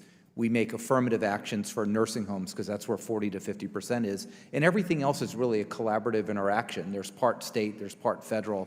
We really do work together on that. We do not defer everything to the state. If we did, I wouldn't be spending 24/7 with a team of 50 people since March 12th. Great. Thank you so much. My time has expired. Yield back. Thank you. Without objection, I would like to place 2 reports into the record.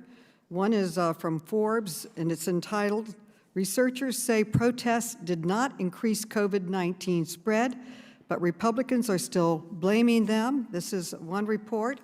And I have in my hand here, I have a report and a study from the National Bureau of Economics Research that was published last month. And this study found that there was no connection between Black Lives Matter and protests in recent months and increased spread of the coronavirus. So without objection, I would like to place both of these studies into the record. We will now go to a second round of questioning. I'd like to ask the panelists, would you like a 5-minute break before we begin the next line of questioning? Yeah, okay, so we are taking a 5-minute break, and we will be back in 5 minutes for more questioning. Thank you.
The meeting will now come back to order. Let us begin. I understand that Admiral Giroir will have a hard stop at 11:45. That's only about 25 minutes from now. We will go into a second round of questions, but we will recognize that you will have to leave, and we appreciate that. Thank you, Mr. Chairman. I think that everybody got their first round in, and so I'm going to begin the second round, referring to, well, I'll give myself 5 minutes. Okay, thank you. Now, President Trump has just tweeted out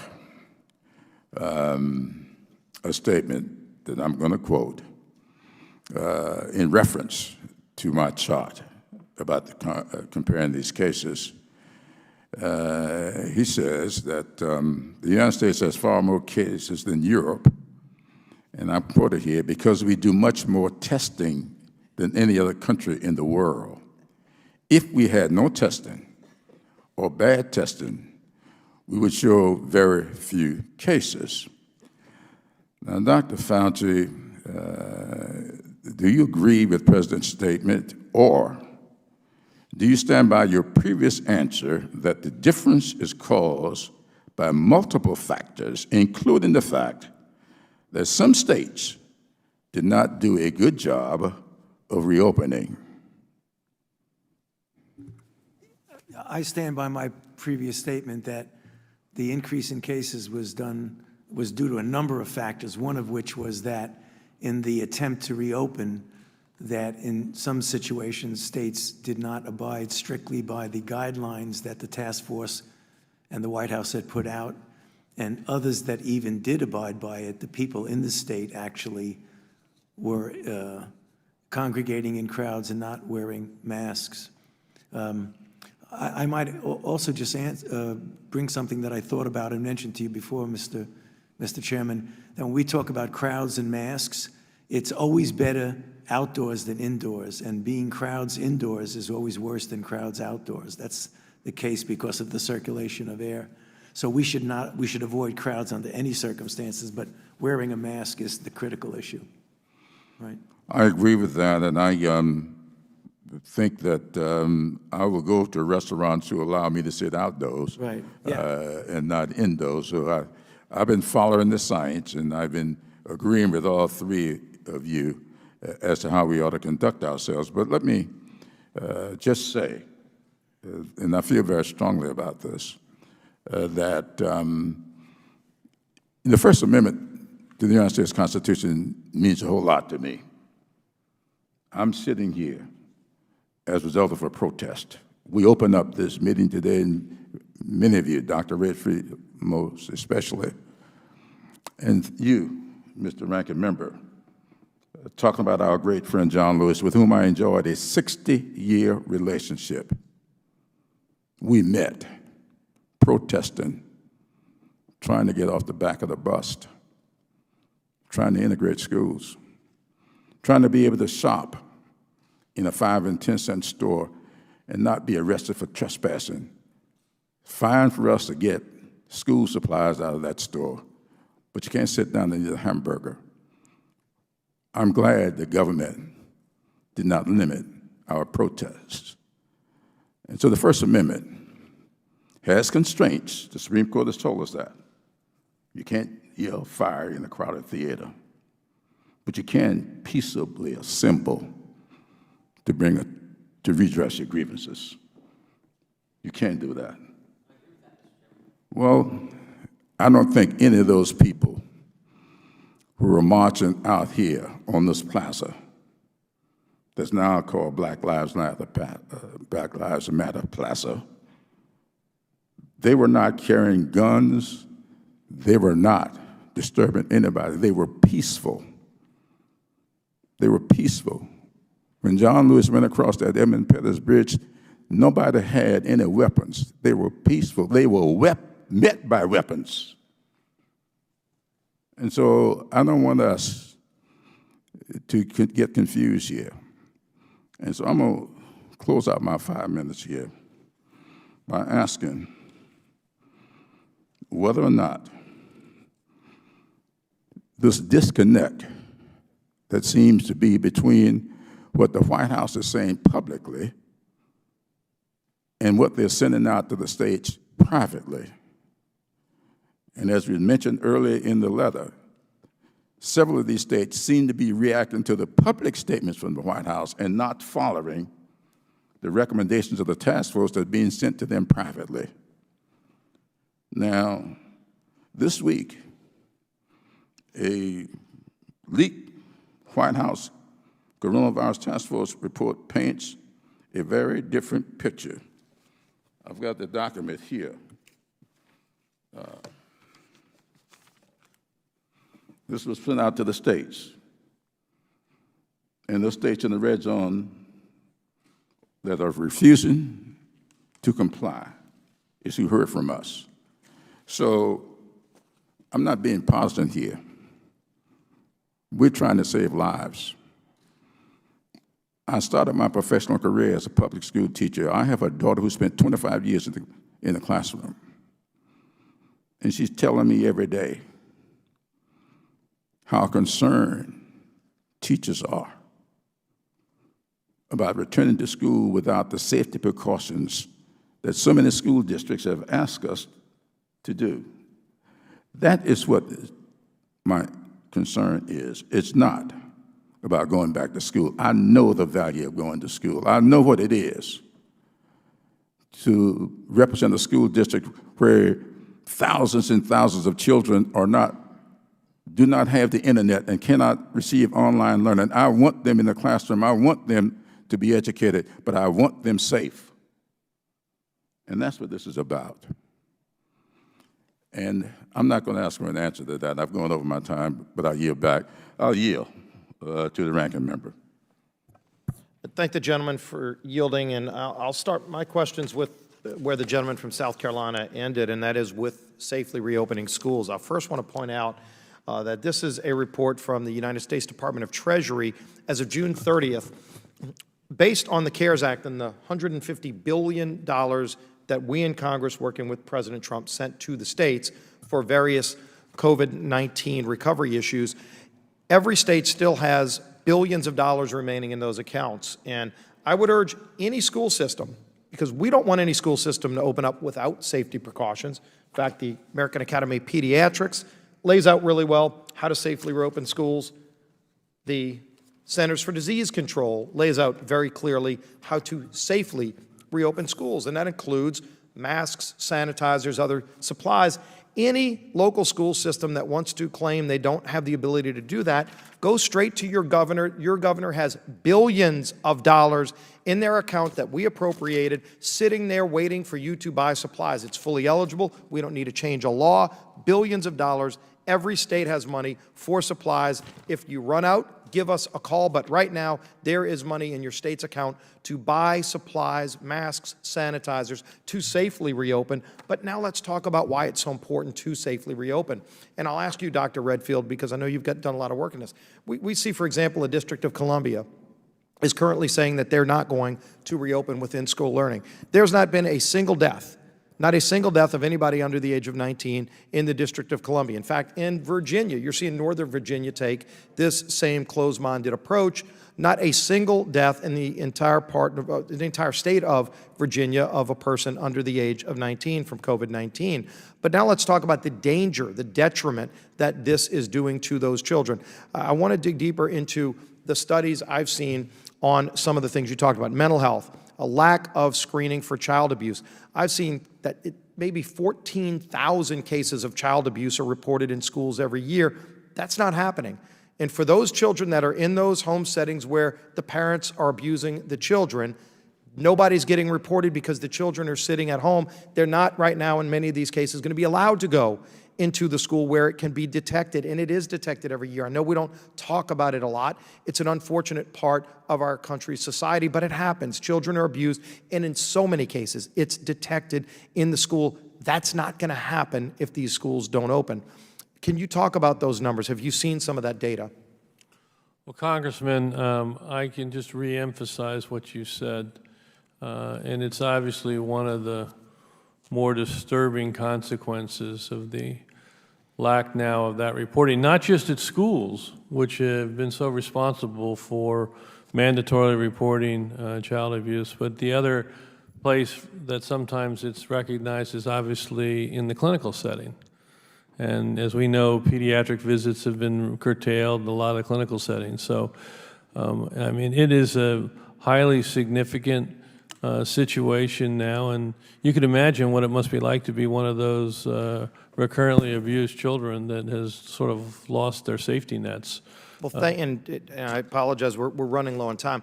I would just urge any local school system that's making their decisions, go look at the CDC guidelines. Go look at all of the data that's out there for teachers, for students, how to safely reopen. You can do it. You owe it to those kids, 50,000 kids in the District of Columbia. Over 50 million children are counting on us to do this right. It can be done. You have to go do it. You owe it to those kids. They're being denied that opportunity. Don't deny them. If you need money, there's billions of dollars sitting out there for the supplies to keep the schools safe. Go make it happen.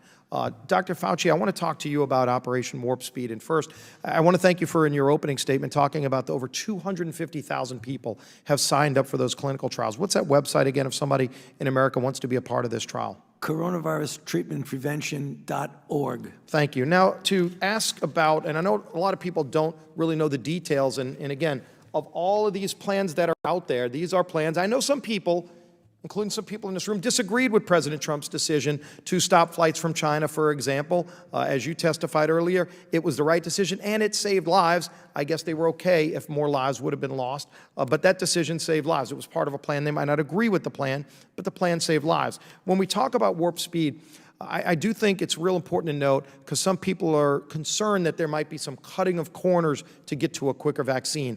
Clearly, that's not the case. But what President Trump really has done is removed red tape so that agencies like the FDA can laser focus on putting their efforts behind finding a vaccine. President Trump's worked, for example, to make sure that clinical trials can be run simultaneously on the most promising candidates, a very targeted plan to quickly find a vaccine that's safe. So if you want to talk about Operation Warp Speed, how safe it's been, and how that is helping us to move forward, is red tape being removed by the plan that President Trump has? Yes, it is, Congressman. In fact, as I mentioned, and I'll just reconfirm it right now, is that the speed is not at all at the compromising of safety nor of scientific integrity.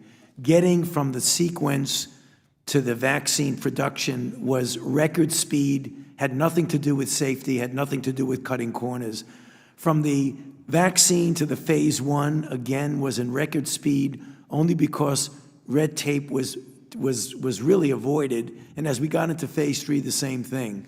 And have you seen concerns about China trying to steal that information? I understand NIH has an investigation going on. Yeah. We've seen cases where China's trying to steal this information. Clearly, they're a threat that President Trump is taking on. What have you seen, and what is the threat? I have heard that there's been trying to be hacking into the websites and the online components of certain of the people who are developing vaccines. I've just heard that. I have no proof of that. Thank you, Mr. Chairman. I yield back. Yeah. I thank the gentleman for yielding back. The chair now recognizes for 5 minutes, Mr. Waters. Thank you very much. Let me first say that I was pleased to hear the very, very warm comments about John Lewis this morning. We have been memorializing him in so many different ways. But, you know, between the press and everybody else, we've been doing him justice for the sacrifices that he has made.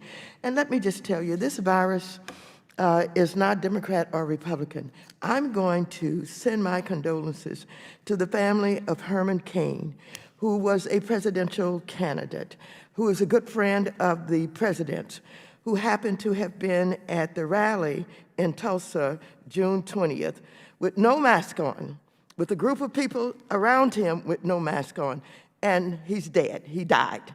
I'm told that he was in good health and that he, of course, contacted the virus as a result of his attendance and without a mask there. So my condolences to his family, because like I said, this is not Democrat or Republican.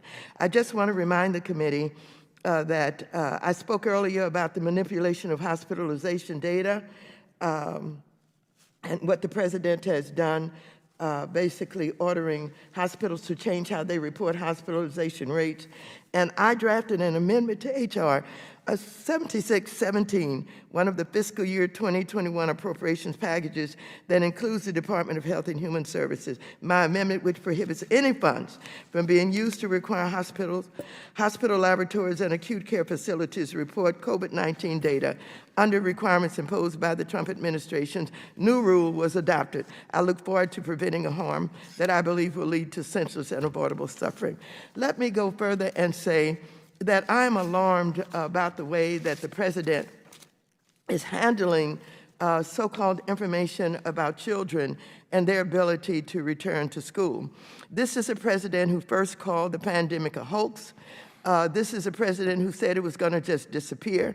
This is a president who said you don't really need masks. He didn't believe in them. He's gotten religion in the last few days.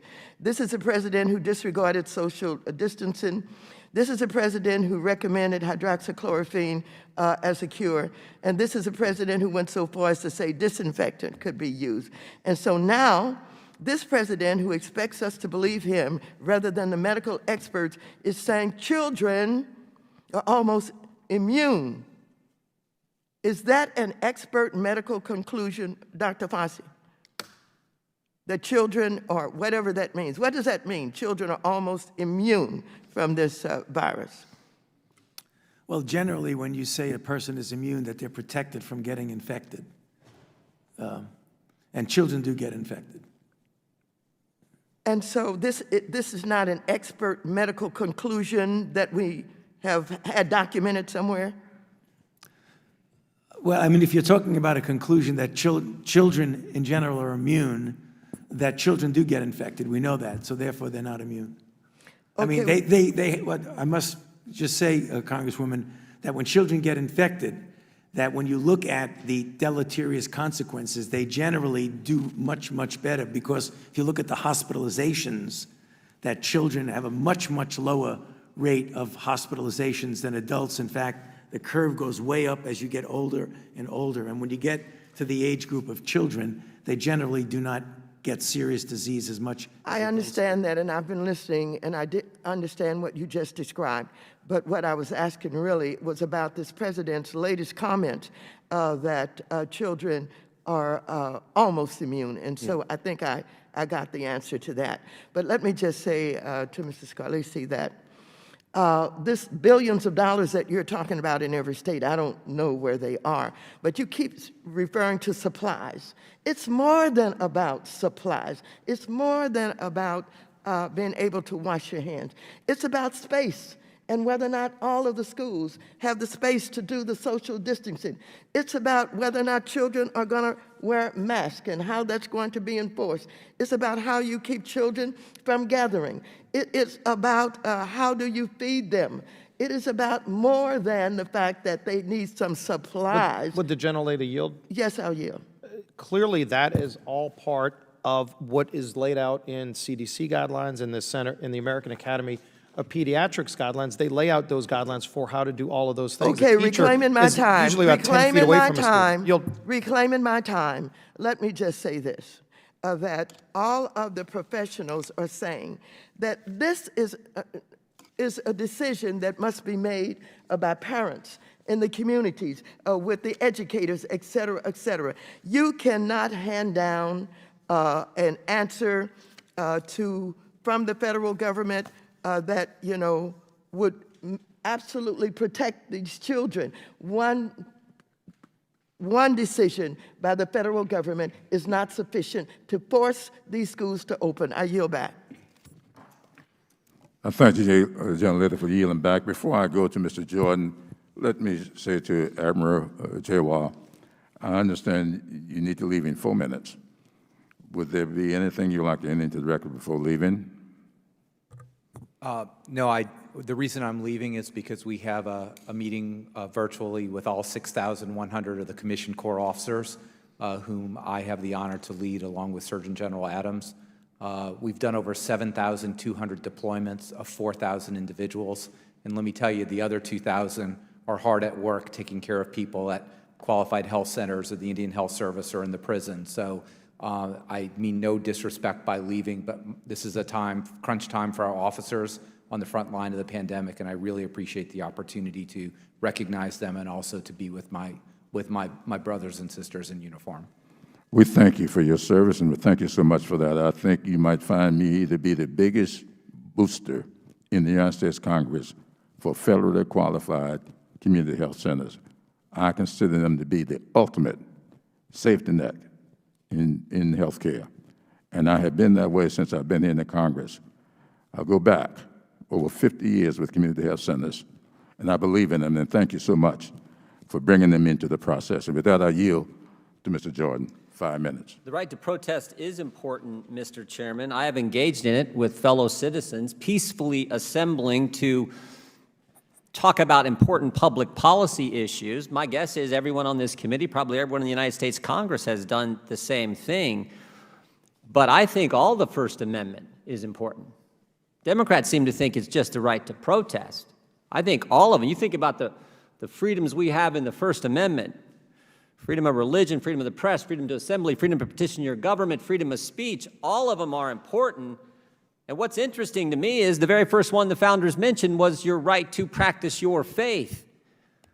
But government's putting all kinds of limits on Americans' ability to do that, and Democrats are just fine with it. In fact, Democrat mayors and governors have been sued over limiting people's right to freedom of religion.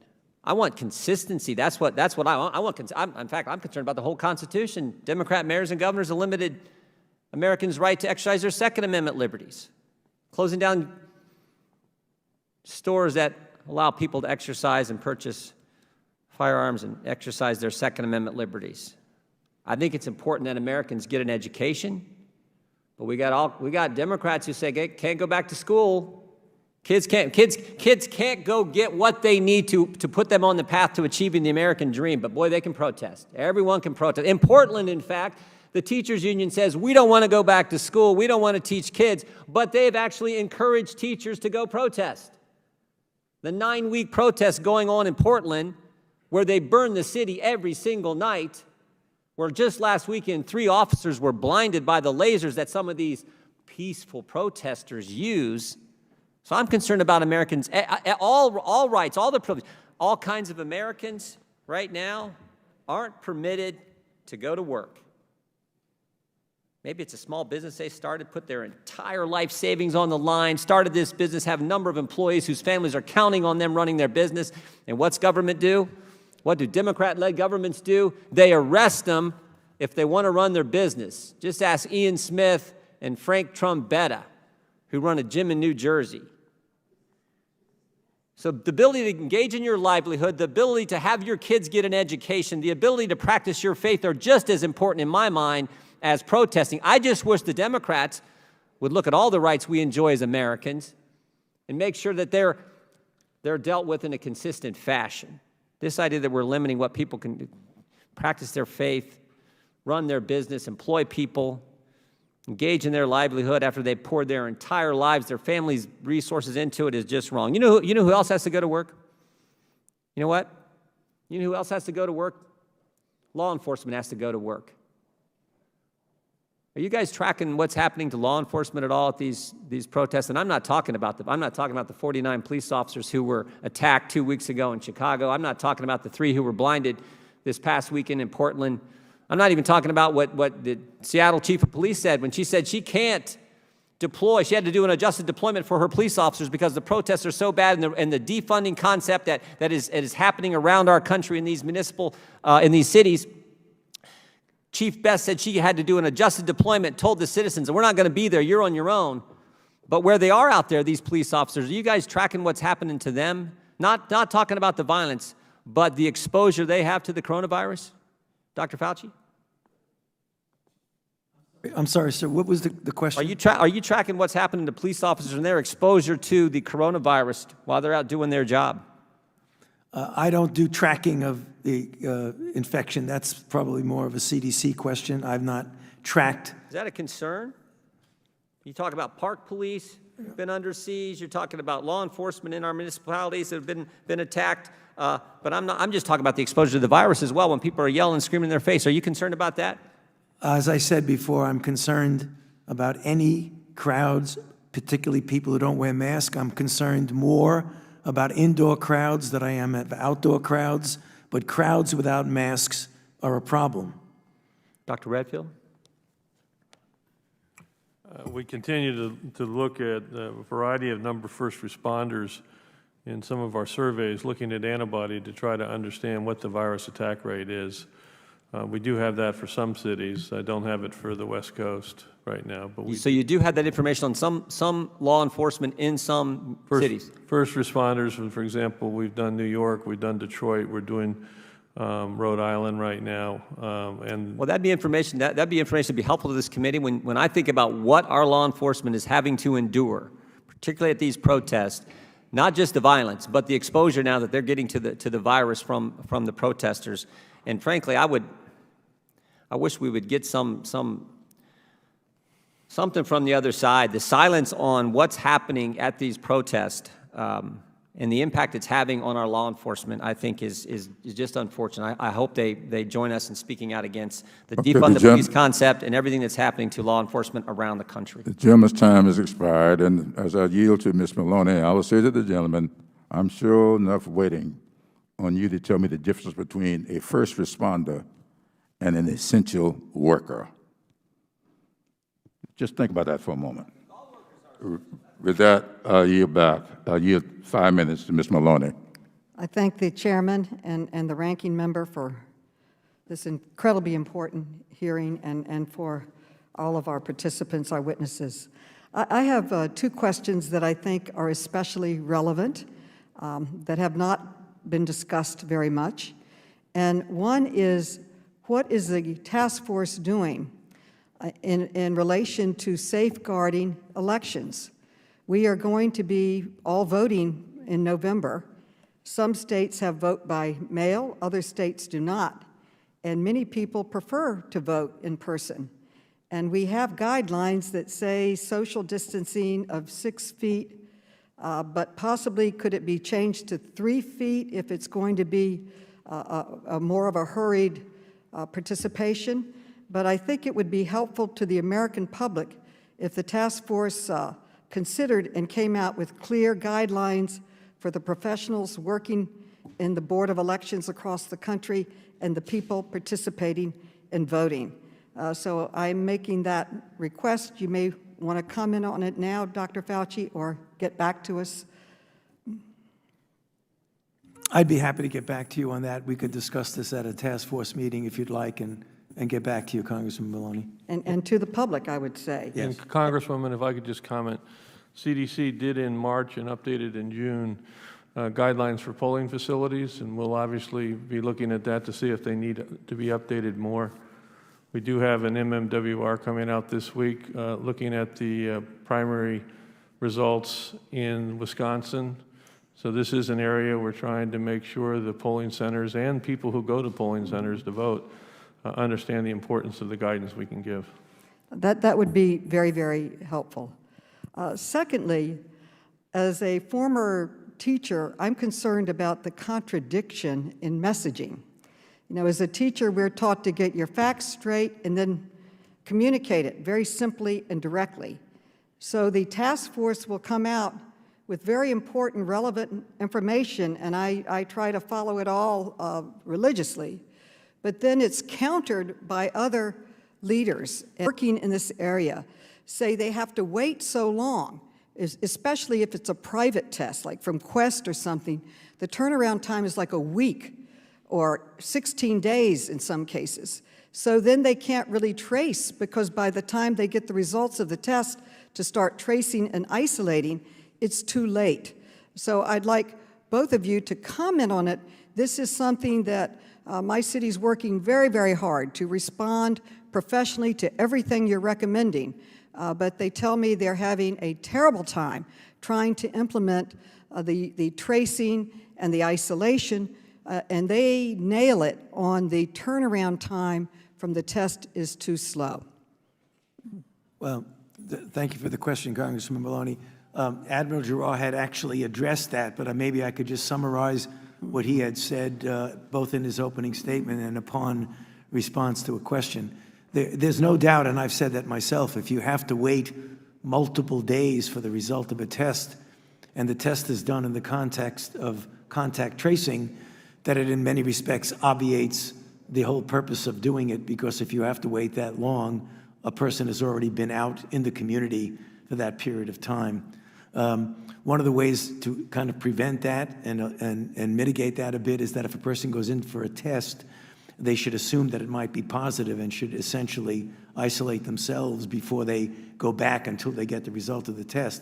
But in response to that, as Admiral Giroir had said, the reason for that is that there's such a surge of demand for tests that they're trying to overcome that by trying to separate the testing for surveillance and give it, for example, to one group and let the testing that has to do to determine if an individual is infected to be able to cut that down. He explained that, but as I said, he's much more capable of giving us the precise numbers. But it is an issue if you can't get it within a 24 to 48-hour period. Bob? Thank you. I yield back. Thank you, General, for yielding back. The chair now recognizes Mr. Luke DeMaio for 5 minutes. Thank you, Mr. Chairman. One of the words I use to try and discuss this issue, the COVID problem with people, is always perspective. Try and keep in perspective the disease, the solutions, the other things that are out there. And this is why I asked a question a while ago with regards to the attention on COVID and the seeming lack of that for a while on the rest of our healthcare needs. Another situation that I think is concerning is, as we open up our schools, one of the things that's, we look at the damage and concern we have for the children's health care, but yet I did a little research on football injuries. We're almost in the same neighborhood with the deaths, not taking into account the other severe and lifetime injuries that are sustained by young men playing football in high school versus the total deaths that would be anticipated from reopening our schools. And I don't see here an outcry about that. So perspective, to me, is something we always need to consider. One of the things that concerns me also is I wish that Admiral Giroir was here yet. I asked this question of him last time he was here, and we didn't have enough time to continue our discussion on it with regards to the sort of perverse incentive for the medical folks to claim that somebody died of COVID versus if it's an automobile accident, for instance, as long as you have COVID in your system, you get to claim it as a COVID death, in which means you get to get more money as the attending physician, hospital, whatever. And he acknowledged that the statistics he's getting from the states are overinflated. We found that the governor of Colorado, who is a Democrat, actually did a research on this and found he had to get rid of 12% of the deaths that were recorded in state. Dr. Redfield, would you like to comment on that a little bit about the perverse incentive, and is there an effort to try and do something different in the way that these deaths are recorded so we actually have better records and better numbers, better data to go with? Thank you, Congressman. I think you're correct in that we've seen this in other disease processes too. Early in the HIV epidemic, somebody may have a heart attack but also have HIV. The hospital would prefer the DRG for HIV because there's greater reimbursement. So I do think there's some reality to that. When it comes to death reporting, though, I mean, ultimately, it's how the physician defines it in the death certificate. In our National Health Statistics group here in Hyattsville, we review all those death certificates. So I think it's probably less operable in the cause of death, although I won't say there are not some cases. I do think, though, when it comes to hospital reimbursement issues for individuals that get discharged, there could be some play in that for sure. Well, the Admiral certainly acknowledged that last time he was here, so I think that's very concerning. Dr. Fauci, one of the things you made a comment a while ago with regards to hydroxychloroquine, and I have an article here that quotes the Henry Ford Health System, who did an extensive study on hydroxychloroquine, and they say that it significantly reduces the death rate of COVID patients. The study was highly analyzed by peer-reviewed, unlike many other studies, and the executive officer said, as doctors and scientists, we look at the data for insight, and the data here is clear there was a benefit to using the drug as a treatment for sick and hospitalized patients. And in talking with a lot of older doctors who have been around a while, and I trust their judgment and their use of hydroxychloroquine, they say that the initial studies didn't really use zinc with it, and they say that zinc is an enabler to be able to help hydroxychloroquine actually do its job of going after and reducing deaths in patients. Had a long conversation with a doctor earlier in the week, and he said, yes, as long as zinc is there, it really definitely does work. Without it, it's minimally effective. Would you like to comment on that?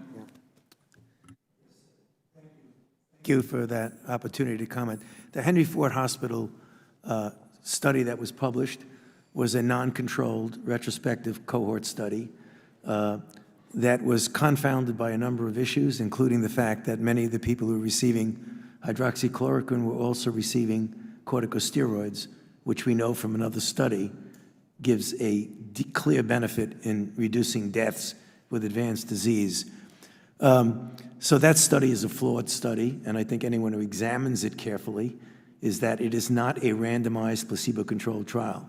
It says it's peer-reviewed. It doesn't matter. You can peer review something that's a bad study, but the fact is it is not a randomized placebo-controlled trial. The point that I think is important, because we all want to keep an open mind, any and all of the randomized placebo-controlled trials, which is the gold standard of determining if something is effective, none of them had shown any efficacy for hydroxychloroquine. Having said that, I will state, when I do see a randomized placebo-controlled trial that looks at any aspect of hydroxychloroquine, either early study, middle study, or late, if that randomized placebo-controlled trial shows efficacy, I would be the first one to admit it and to promote it. But I have not seen yet a randomized placebo-controlled trial that's done that. And in fact, every randomized placebo-controlled trial that has looked at it has shown no efficacy. So I just have to go with the data. I don't have any horse in the game one way or the other. I just look at the data. Thank you very much. The gentleman's time has expired. The chair now recognizes for 5 minutes Ms. Velasquez. You want to yield to Kim? Mr. Kim is now recognized for 5 minutes. Thank you. I just wanted to start here, picking up where I left off. I started my last question line asking each of you if our federal government was doing everything possible to be able to respond, and each of you said within the capabilities of our government that we were. The reason why I wanted to address this is when we talk about a national testing strategy or greater coordination on personal protective equipment, what I've heard over and over again is that, that it's about where the responsibility is. Is this the responsibility of the federal government or the responsibility of states or localities? And when I talk to the people in my district, what they want to know is about capabilities. And they really don't want to just see this kind of blame game between different parts of our government. And the main thing they want to ask is, are we doing everything humanly possible to be able to address this crisis? And is every level of government, including the federal government, doing everything that they can to do this? And if we are not, the American people deserve to know why. So, Dr. Fauci, I wanted to go back to you here, because just to be clear, when I asked you this, and you said that within the capabilities that we were, I want to ask you, would you say that our response at the federal level to this crisis, would this be considered in your mind, drawing on all your expertise, is this the gold standard of responses that our federal government can do? Is there nothing else that you can think of from your expertise and experience that we could be doing or should be doing that we're not already doing? I think I just have to repeat what several of us said, that within the context of what we have, what's available to us, we're doing everything that we possibly can. And I'll just repeat what I said. Clearly, the thing that I am responsible for, we are doing everything that we possibly can. Absolutely. And within what you see with your position on the task force, for instance, are you confident in the level in which we're using the Defense Production Act to be able to bolster production? That's something that's really out of my realm, Congressman, about the extent and the implications of the Defense Production Act. What about when it comes to, we had federally backed test sites that we had stood up at 41 across the country, but they've been handed over to states. Are you confident that that was the right move, that we shouldn't be standing up more federally backed test sites that are run by the federal government right now? I'm sorry, the question, The federally backed test sites that we had stood up, 41 of them across this country, we've been handing them over to the states instead of continuing this in the federal government's control. Do you feel like that's the right decision? I don't think I could give a really good answer to that because that's not something that I get involved with. So I don't know, maybe Bob, you have any further information about federally funded testing sites, because that's out of the purview of what I do. Dr. Redfield, do you have any thoughts on this? Well, I think it was important to, as the chairman alluded to begin to enhance and transfer this capacity to these federally funded health clinics and to increase that capability. It is a partnership, so I think that these were appropriate moves. I do think when you ask, are we doing everything that we could do? There's two things I'd like to say. One is, don't miss this opportunity to realize how important it is to make the investment in the core capabilities of public health for the future, because clearly we were handicapped when this outbreak started, and we don't need to have that happen again. Secondly, I don't underestimate who ultimately is the most important in helping us beat this pandemic, and that's the American public themselves. I get that, but I find that to be a frustrating narrative too, because certainly all individuals have to take on some responsibilities to be able to do this, but that feels like we're pushing it off to them. And it feels like that the responsibility is now being pushed to the American people coming out from that. And for instance, as you know, Congress, we passed legislation back in April that includes $25 billion in additional funding for testing and tracing. I'm still hearing that a lot of that hasn't been used. So I wanted to ask you if you have knowledge of how much of money hasn't been spent on this, and whether or not the OMB or any other part of the government is holding up access to be able to do that, so we have the capabilities and the resources to be able to continue to increase our capabilities. Yeah, it's important, Congressman. Of that money, of that $25 billion, which is a significant amount of money, $10.25 billion came to CDC. And we got that money out to the states, tribes, local and county health departments literally within 2, 3, 4 weeks, and that's been all distributed. One last question here, Dr. Fauci. Do you have thoughts on using rapid antigen testing or paper strip testing, things like that could create more point-of-care response? Yeah, I can answer that one. Sure, anything that gets us a quicker, more rapid, more scale-up capability of testing is something that would be desirable.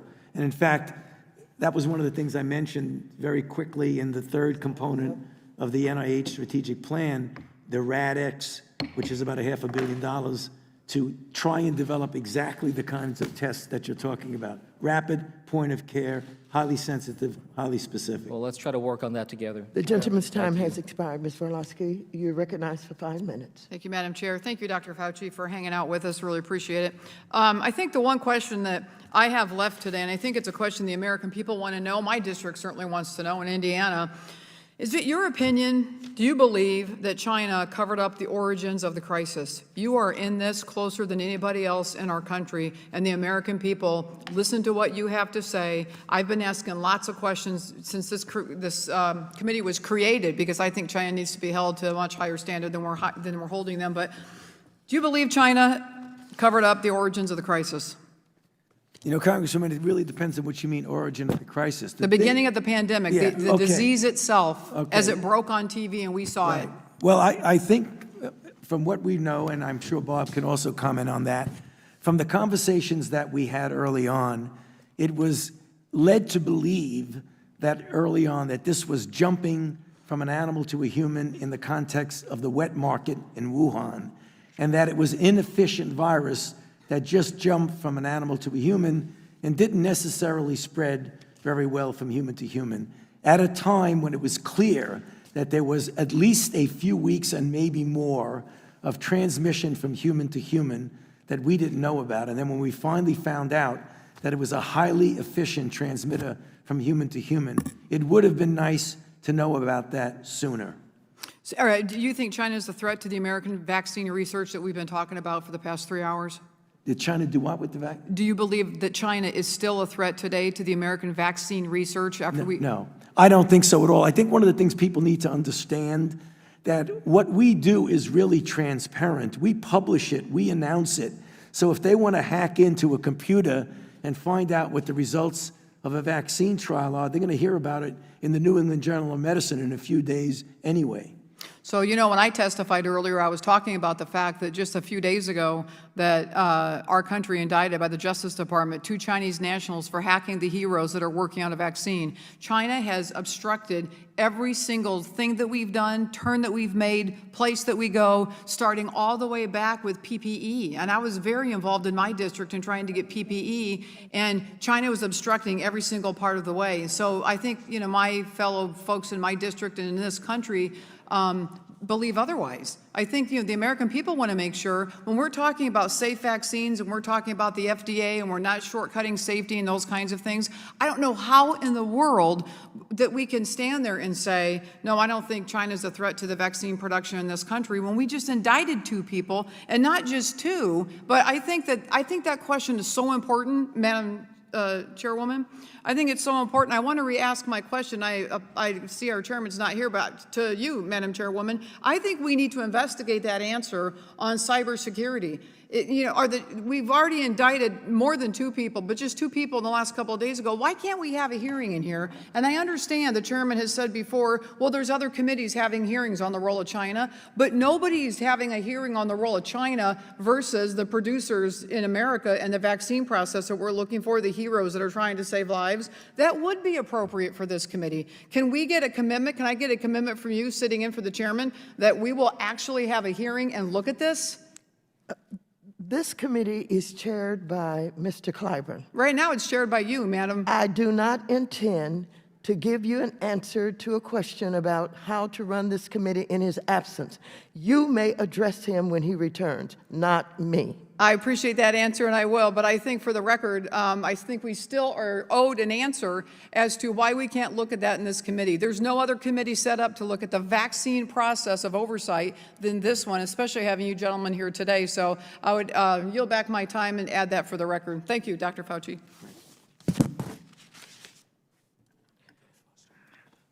Who do we have next coming? Foster.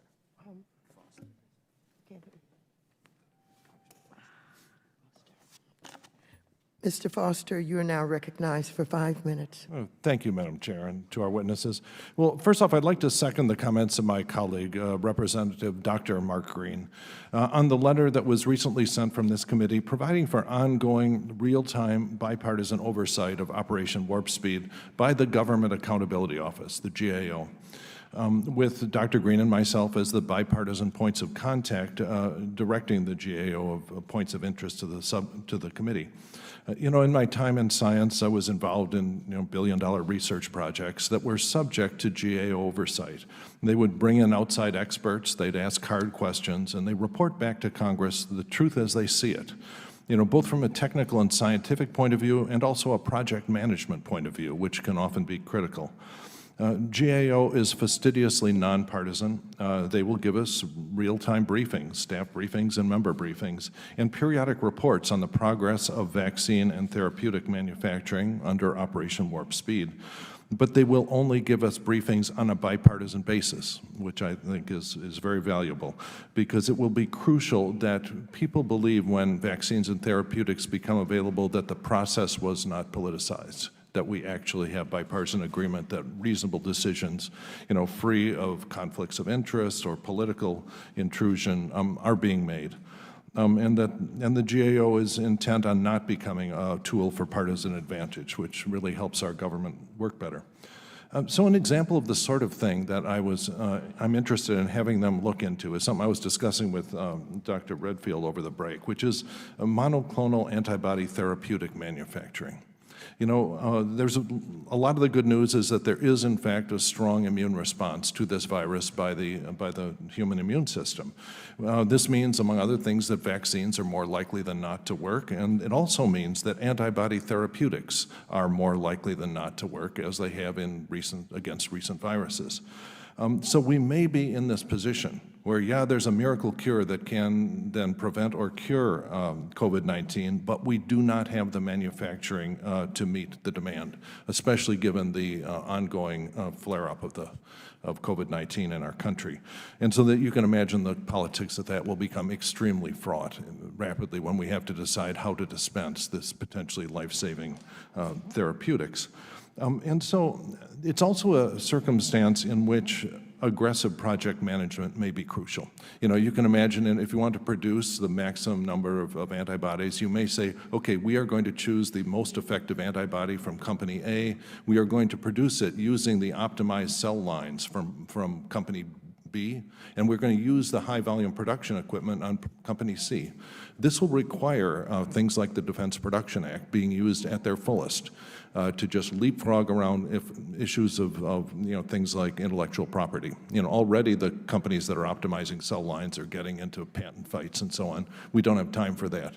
And so one of the things I'd like the GAO to look into is to make sure that we have in advance the sort of project management, you know, that the contracts that are being made with all of these companies anticipate this, or that discussions for the applications of the Defense Production Act, you know, are actually taking place ahead of when they'll be needed. It's just one of many examples there. And so I just want to encourage, you know, both of you and HHS generally to greet with open arms the GAO oversight. They can, you know, it's not always fun being subject to GAO oversight, but their questions actually make the projects better. And so also, I think you've probably been involved with projects that have been involved with GAO oversight, and so there's a career-long association of the GAO personnel and the agencies they represent, and so that, you know, it's not like you're getting a letter from Congress where you just kind of roll your eyes and try to do the minimum. You know, these are serious questions by professionals. So when Dr. Green and I intend to use that to provide real bipartisan information to this committee and to Congress and to the American people about what's really happening, and I think that will be crucial. So any of you, and do you have any comments on other things that we can do to really make the public confident that the right decisions are being made for the right reasons in this? Well, thank you for that, Congressman Foster. Yes, I mean, the fact is that we are very transparent in what goes on in Operation Warp Speed. I have been... Well, but there have been public comments by the scientists, the active collaboration, which was set up by HHS. Some of the scientists involved in that said, I have no idea what's behind one of the Operation Warp Speed decisions. Right.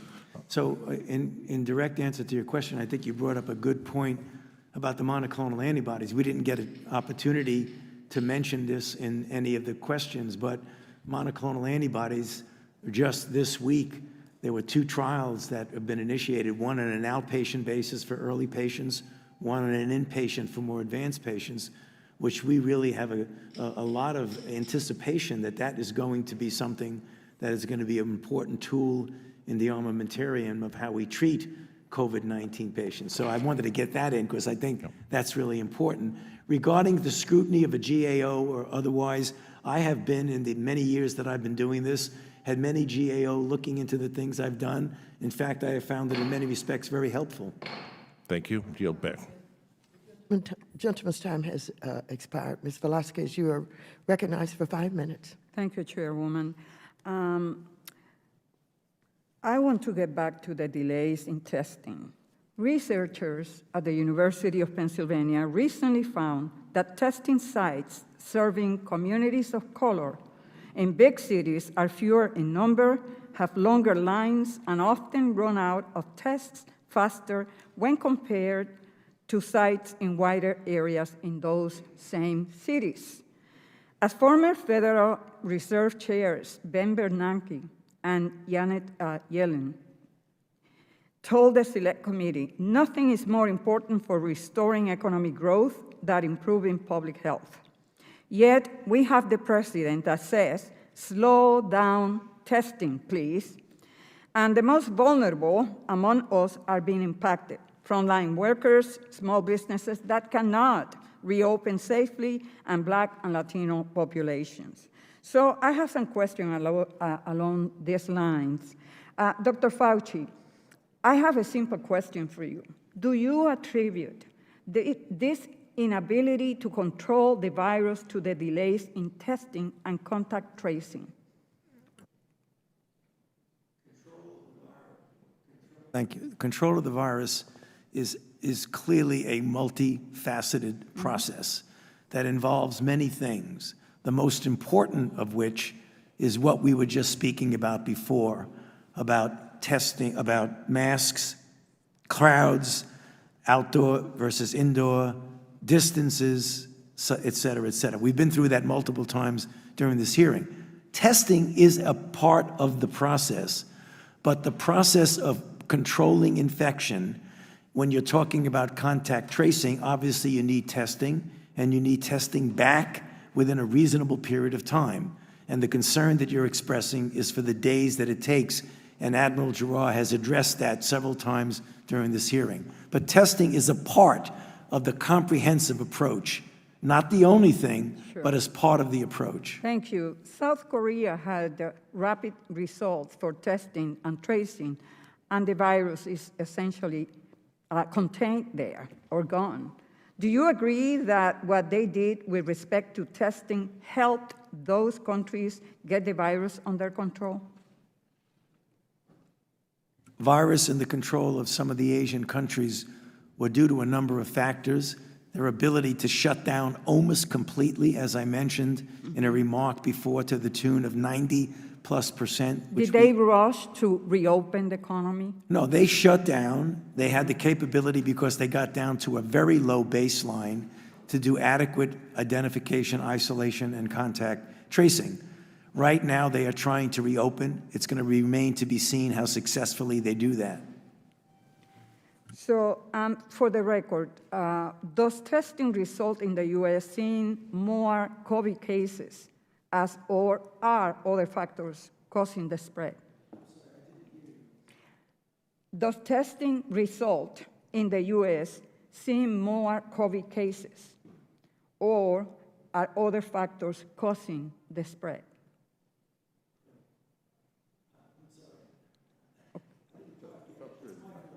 Okay. So, are we seeing more COVID-19 cases in the U.S. because of the testing results? Obviously, if you do more testing, you're going to see more cases. Okay. But the increases that we're seeing are real increasing in cases, as also reflected by increasing in hospitalization and increasing in deaths. Why is that professional sport leagues can get testing turnaround times within 24 hours, but we cannot do it for all Americans?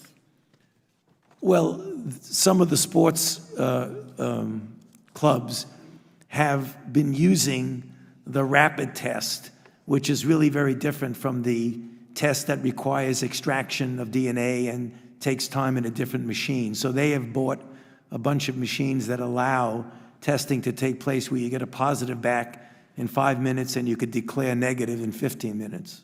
Dr. Redfield, do you support the fact, do you agree with the fact that there is a disproportionate testing going on among Latinos, Black, Native Americans?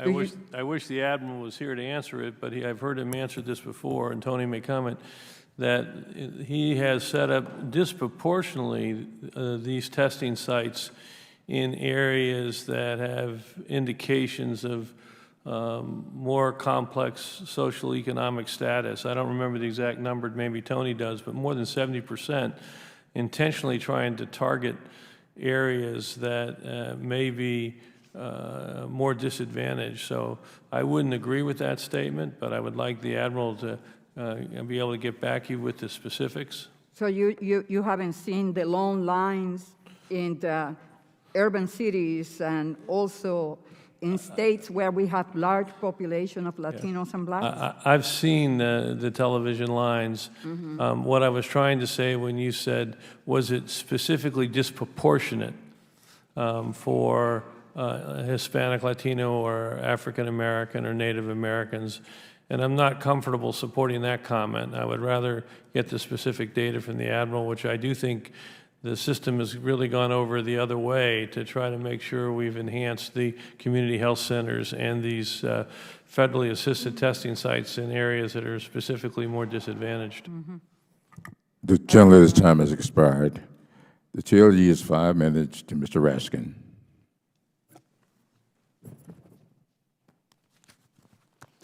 Thank you very much, Mr. Chairman. And if you're trying to still figure out why the administration and our Republican colleagues cannot formulate a plan of action, look no further than the disgraceful diversions and distractions of some of our colleagues today. I want to address the First Amendment line of questioning first. Our distinguished colleague from Ohio keeps raising, for some reason, the Supreme Court decision in South Bay United Pentecostal Church versus Newton, which rejected his position just about 6 weeks ago in a 5-4 decision.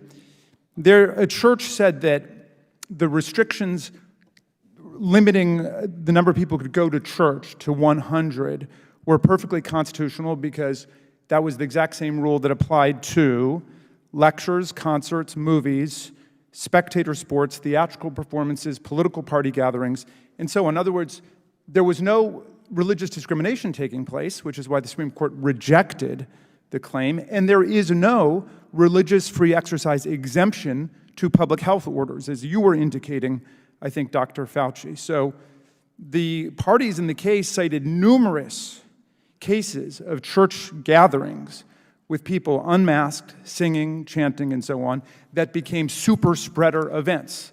There is no religious immunity to this disease, and there is no free exercise exemption to universal public health orders. Now, as for protest, let us not confuse the issue. Whether your protest is a right-wing protest, like Boogaloo and Proud Boys and anti-public health order protesters, like the ones who threatened the life of Governor Whitmer and tried to shut down the Michigan legislature and succeeded in doing so, or it's the nonviolent assemblies of millions of people with Black Lives Matter across the country, the kind endorsed by our late beloved colleague John Lewis, the champion of nonviolence, the same rules must apply. If a jurisdiction has a 6-foot rule and a masking rule, which I assume and hope every one of them does, it applies equally to everybody. And the preliminary results suggest, and I know because I've been to a lot of the Black Lives Matter protests, is people are not getting infected there as much because they are observing those rules. Obviously, when you go to an anti-public health order, anti-masking protest, like the kinds that shut down the legislature in Michigan, most people are not wearing masks and are not observing the public health protocols they've come to try to destroy. So if you're really concerned about the protests and people getting sick there, and we should be, then we have to look at the use of tear gas and pepper spray. Everybody saw the secret federal officers who were assembled by Attorney General Barr in Oregon remove the mask of a naval veteran and spray pepper spray right in his face. That's extremely dangerous to remove someone's mask and then to have them sneezing and coughing and so on. So it's the use of those chemical irritants, I think, which is the real danger. But Admiral Giroir, what I wanted to ask you was about the role that Jared Kushner has played in developing the administration's approach to, is he still with us, or is he? Oh, he's gone now. Okay. Well, Dr. Fauci, let me turn to you then. Are you aware of the role that Jared Kushner has played in developing the administration's approach to diagnostic testing? I have no knowledge of that, Congressman, because I've not been involved in that. It's really been Admiral Giroir being involved in that. Okay. Well, then I'm sorry I missed Mr. Giroir in the second round, but yesterday Vanity Fair reported something astonishing, which is that Jared Kushner recognized that there was no plan, and he formed a secret working group at the White House in March and April to develop a national testing plan, which operated in a, quote, bubble and did not coordinate with other experts at HHS. And they actually came up with a very detailed and potentially effective national testing plan. One person involved said it wasn't rocket science, but it was a real plan in which the government would coordinate the distribution of test kits in an aggressive program of contact tracing across the country. But the White House reportedly dropped the plan, according to this article, how Jared Kushner's secret testing plan went poof into thin air, okay? The White House dropped the plan on the political logic that the outbreak was going to be limited to Democratic states. This is back in March in New York and New Jersey. And you remember there was a lot of talk about how this was a blue state disease, and there was somehow some kind of political or ideological immunity to getting it. So they thought it would be a better strategy just to pit the states against each other in that vicious free-for-all for equipment and materials, and then blame the governors when everything went wrong. And we've seen the shocking, devastating results of just letting it go and not having a plan at all. With that, I yield back to you, Mr. Chairman. I thank the gentleman for yielding back. I think we've finished our second round of questions. And I would like to now yield to the ranking member for any closing statement he might want to make. Thank you, Mr. Chairman. And again, I want to thank our witnesses for coming here, including Dr. Giroir, Dr. Fauci, Dr. Redfield. You're on the front lines, as well as the teams that are behind you working to implement President Trump's plan to combat this virus. In fact, Dr. Giroir left to go address thousands of people who work under him. He talked about 7,000 deployments that have been made under President Trump's command to have men and women in uniform going on the front lines to help at the state and local level. We've seen so much work being done in this plan, and I keep going back to it because I know some people want to deny that this plan exists. Of course, at the same time that they're criticizing components of the plan. You know, part of this plan, again, there's thousands more pages online. This is just a small part of President Trump's plan to combat the coronavirus. Part of the plan included stopping flights to China, which, as Dr. Fauci testified under oath, saved lives. That was President Trump's call. He got criticized from it. In fact, he got criticized from some of the very people who say that he doesn't have a plan, yet they criticize parts of his plan, and that plan worked and saved lives. I know, Dr. Fauci, you testified under oath about some of the other decisions that were made by President Trump, working in conjunction with you and the rest of the team, these respected, internationally respected medical doctors that saved lives. Thank God President Trump keeps his focus on carrying out this plan every day while people are literally trying to disagree with it and then deny it exists at the same time. And so when you look at now where we are with Operation Warp Speed, and this is something that is so incredibly important, working to find an actual vaccine for the disease. And again, Dr. Fauci, I know Dr. Redfield, you talked about this, but I appreciate you giving out the website. Again, over 250,000 Americans have now signed up to be tested for this virus. Might be one of the most tested trials for a new virus in American history. Probably the quickest time that we've been able to get a vaccine for a disease we knew nothing about even 6 months ago because China lied to us, because China still to this day is trying to interfere with our ability. While we're working feverishly to get the vaccine, China's working feverishly to try to steal the vaccine. We ought to have a hearing on that, Mr. Chairman. I know Ms. Walorski talked about that and brought that issue up. You know, when you look at the incredible work, as Dr. Giroir is doing on testing, to get those testing kits into nursing homes, that's part of President Trump's plan, and in fact, it is saving lives. If those 5 governors who did not follow the federal guidelines would have followed the federal guidelines, again, as testimony under oath confirmed, thousands of deaths would not have happened. I wish they would have followed the guidelines. I wish they'd share the data. They're still hiding the data, those 5 governors. We've asked them. Those of us on the Republican side, if just one member on the Democrat side, Mr. Chairman, would join us in asking those governors to share the data that they're hiding from the American people, they're hiding from the families, the sons, the daughters, the grandchildren of those who died in those nursing homes. They're hiding that data, and they won't give it to us. They said they don't have to give it to us because not a majority of this committee has asked. I wish, Mr. Chairman, you'd join us in asking to get that data. What's wrong with asking for the facts? And so then you look at opening schools. You want to talk about saving lives, and this is one of those untold stories, unfortunately. There are 50 million plus children across America who are counting on us to get it right. The good news is the Trump administration has laid out a plan for how to reopen schools safely. You know, just right here, you talk about school administrators on the use of cloth face coverings. CDC suggests that all school reopening plans address adhering to behaviors that prevent the spread of COVID-19. They go into detail on all the things you should do, as we talked about, washing hands, all of that. You can socially distance. You need to socially distance. You can do it. In fact, you need to do it. But to say you can't do it is a cop-out. This is America, for goodness sake. We put a man on the moon. You can follow basic guidelines. If you don't want to trust CDC, go to the American Academy of Pediatrics, for goodness sake, who put out really good guidelines for how to safely reopen schools. And they went further and said the danger to children. You're hurting kids by not reopening schools. As Dr. Redfield testified, the thousands of kids that aren't getting diagnosed with things like child abuse, which is happening, unfortunately, it gets discovered in the schools. That's not happening. The nutrition programs, the mental health programs, there are drug overdoses happening today that wouldn't be happening if those kids were going back to school. You have to get it done, and don't say it's because of money. You can't say it's because of money. Every state in the nation's got money. We put over $150 billion out there. Do you know that, based on this list, about $100 billion of money we in Congress appropriated, President Trump signed into law, about $100 billion still available in every state, and this money, without changing law, can be used to provide all of those supplies that the experts said you need to reopen your school safely. It's all there for you. If you run out, give us a call, but the money is there. Don't use that as an excuse.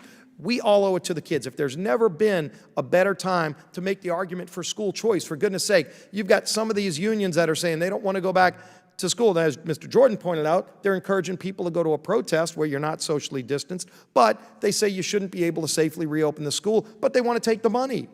How about if there's another school system that's willing to safely educate your child? Shouldn't the parent be able to do that?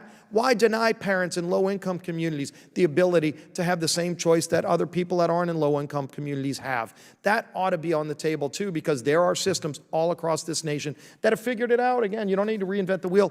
It's all there in the president's plan. President Trump has laid this out. You can go to the websites to get it. Come call me, I'll give it to you.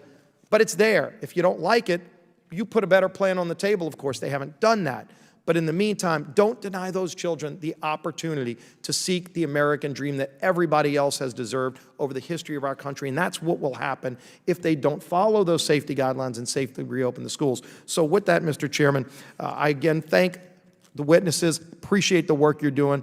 Wish we could follow up on some of the other issues like Mr. Jordan, police officers that are being attacked right now and being put at risk to coronavirus. We had a hearing in this committee on our frontline healthcare workers, and it was an important hearing. I'd like to see us have a hearing on those law enforcement officers who are being put at risk by the attacks on them that we're seeing all across the country. And then, of course, China, the role that China has played from the beginning, lying to us, hiding information, now trying to steal our information every step of the way. We ought to have a hearing to hold China accountable too. So appreciate the work you're doing. Please continue to go do that. Tell all the men and women that are sacrificing to help combat this virus, working with President Trump. We thank them on behalf of all Americans who want to see us get beyond this and get back to the things that we used to do. With that, Mr. Chairman, I yield back. I thank the ranking member for his closing statement and for yielding back the time. Let me begin by reminding him that we did have a hearing for essential workers, and if my memory serves, police officers, law enforcement officers were included. They are essential workers. In relation to the attacks we've seen on them, that's a new development since that hearing. Well, I suspect that the protesters that my friend Mr. Jordan seemed to be so preoccupied with have had some state-sponsored attacks made on them, much like those that we remember from a not-too-distant past.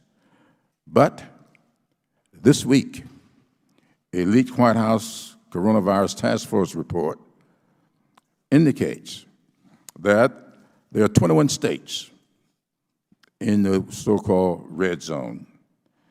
And for some strange reason, the report says that they were communicated with privately, and I'm kind of troubled that the administration would hide this from us. And so I don't know that this is not for question, but I'm going to ask Dr. Redfield if he would respond to us in writing on this, because I would like to know whether or not we can depend upon, going forward, these kinds of reports to be made public rather than be issued to these states privately, because it seems to us that while the White House is maintaining a public statement as it relates to this virus, they have been sending some stuff to states privately. And I would hope that this could come to an end. Now, I would also like to say to my friend who seemed to be so concerned about kids going back to school, Mr. Ranking Member, we all want to see our kids go back to school. I'm the grandfather of 2 school children that I want to see in school, though they are privileged enough to have the internet available to them. Their classmates, many of their classmates don't, and therefore many of their classmates are not going to be allowed to go to the next grade. Those same classmates are going to be subject to losing another year of school.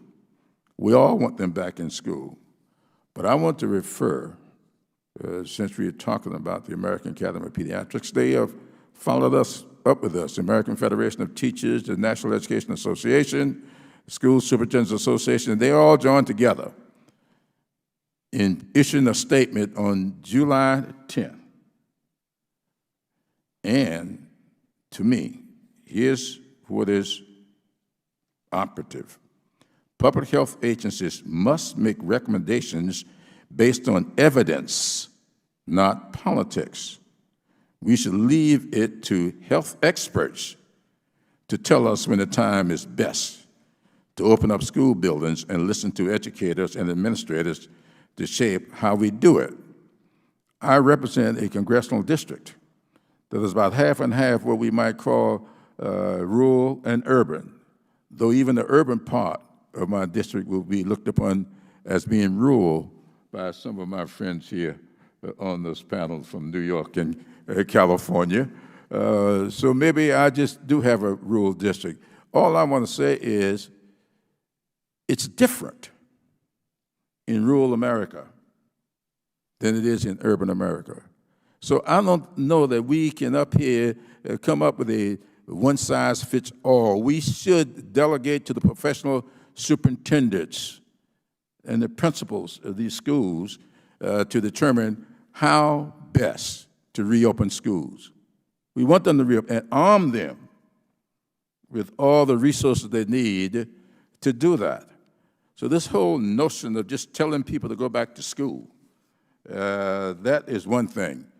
Give the principals, the superintendents, the states, give them the resources they need and the guidance they need, and let them work with those rural communities that are different from urban communities, where they don't have the internet available to them and they can't do online learning.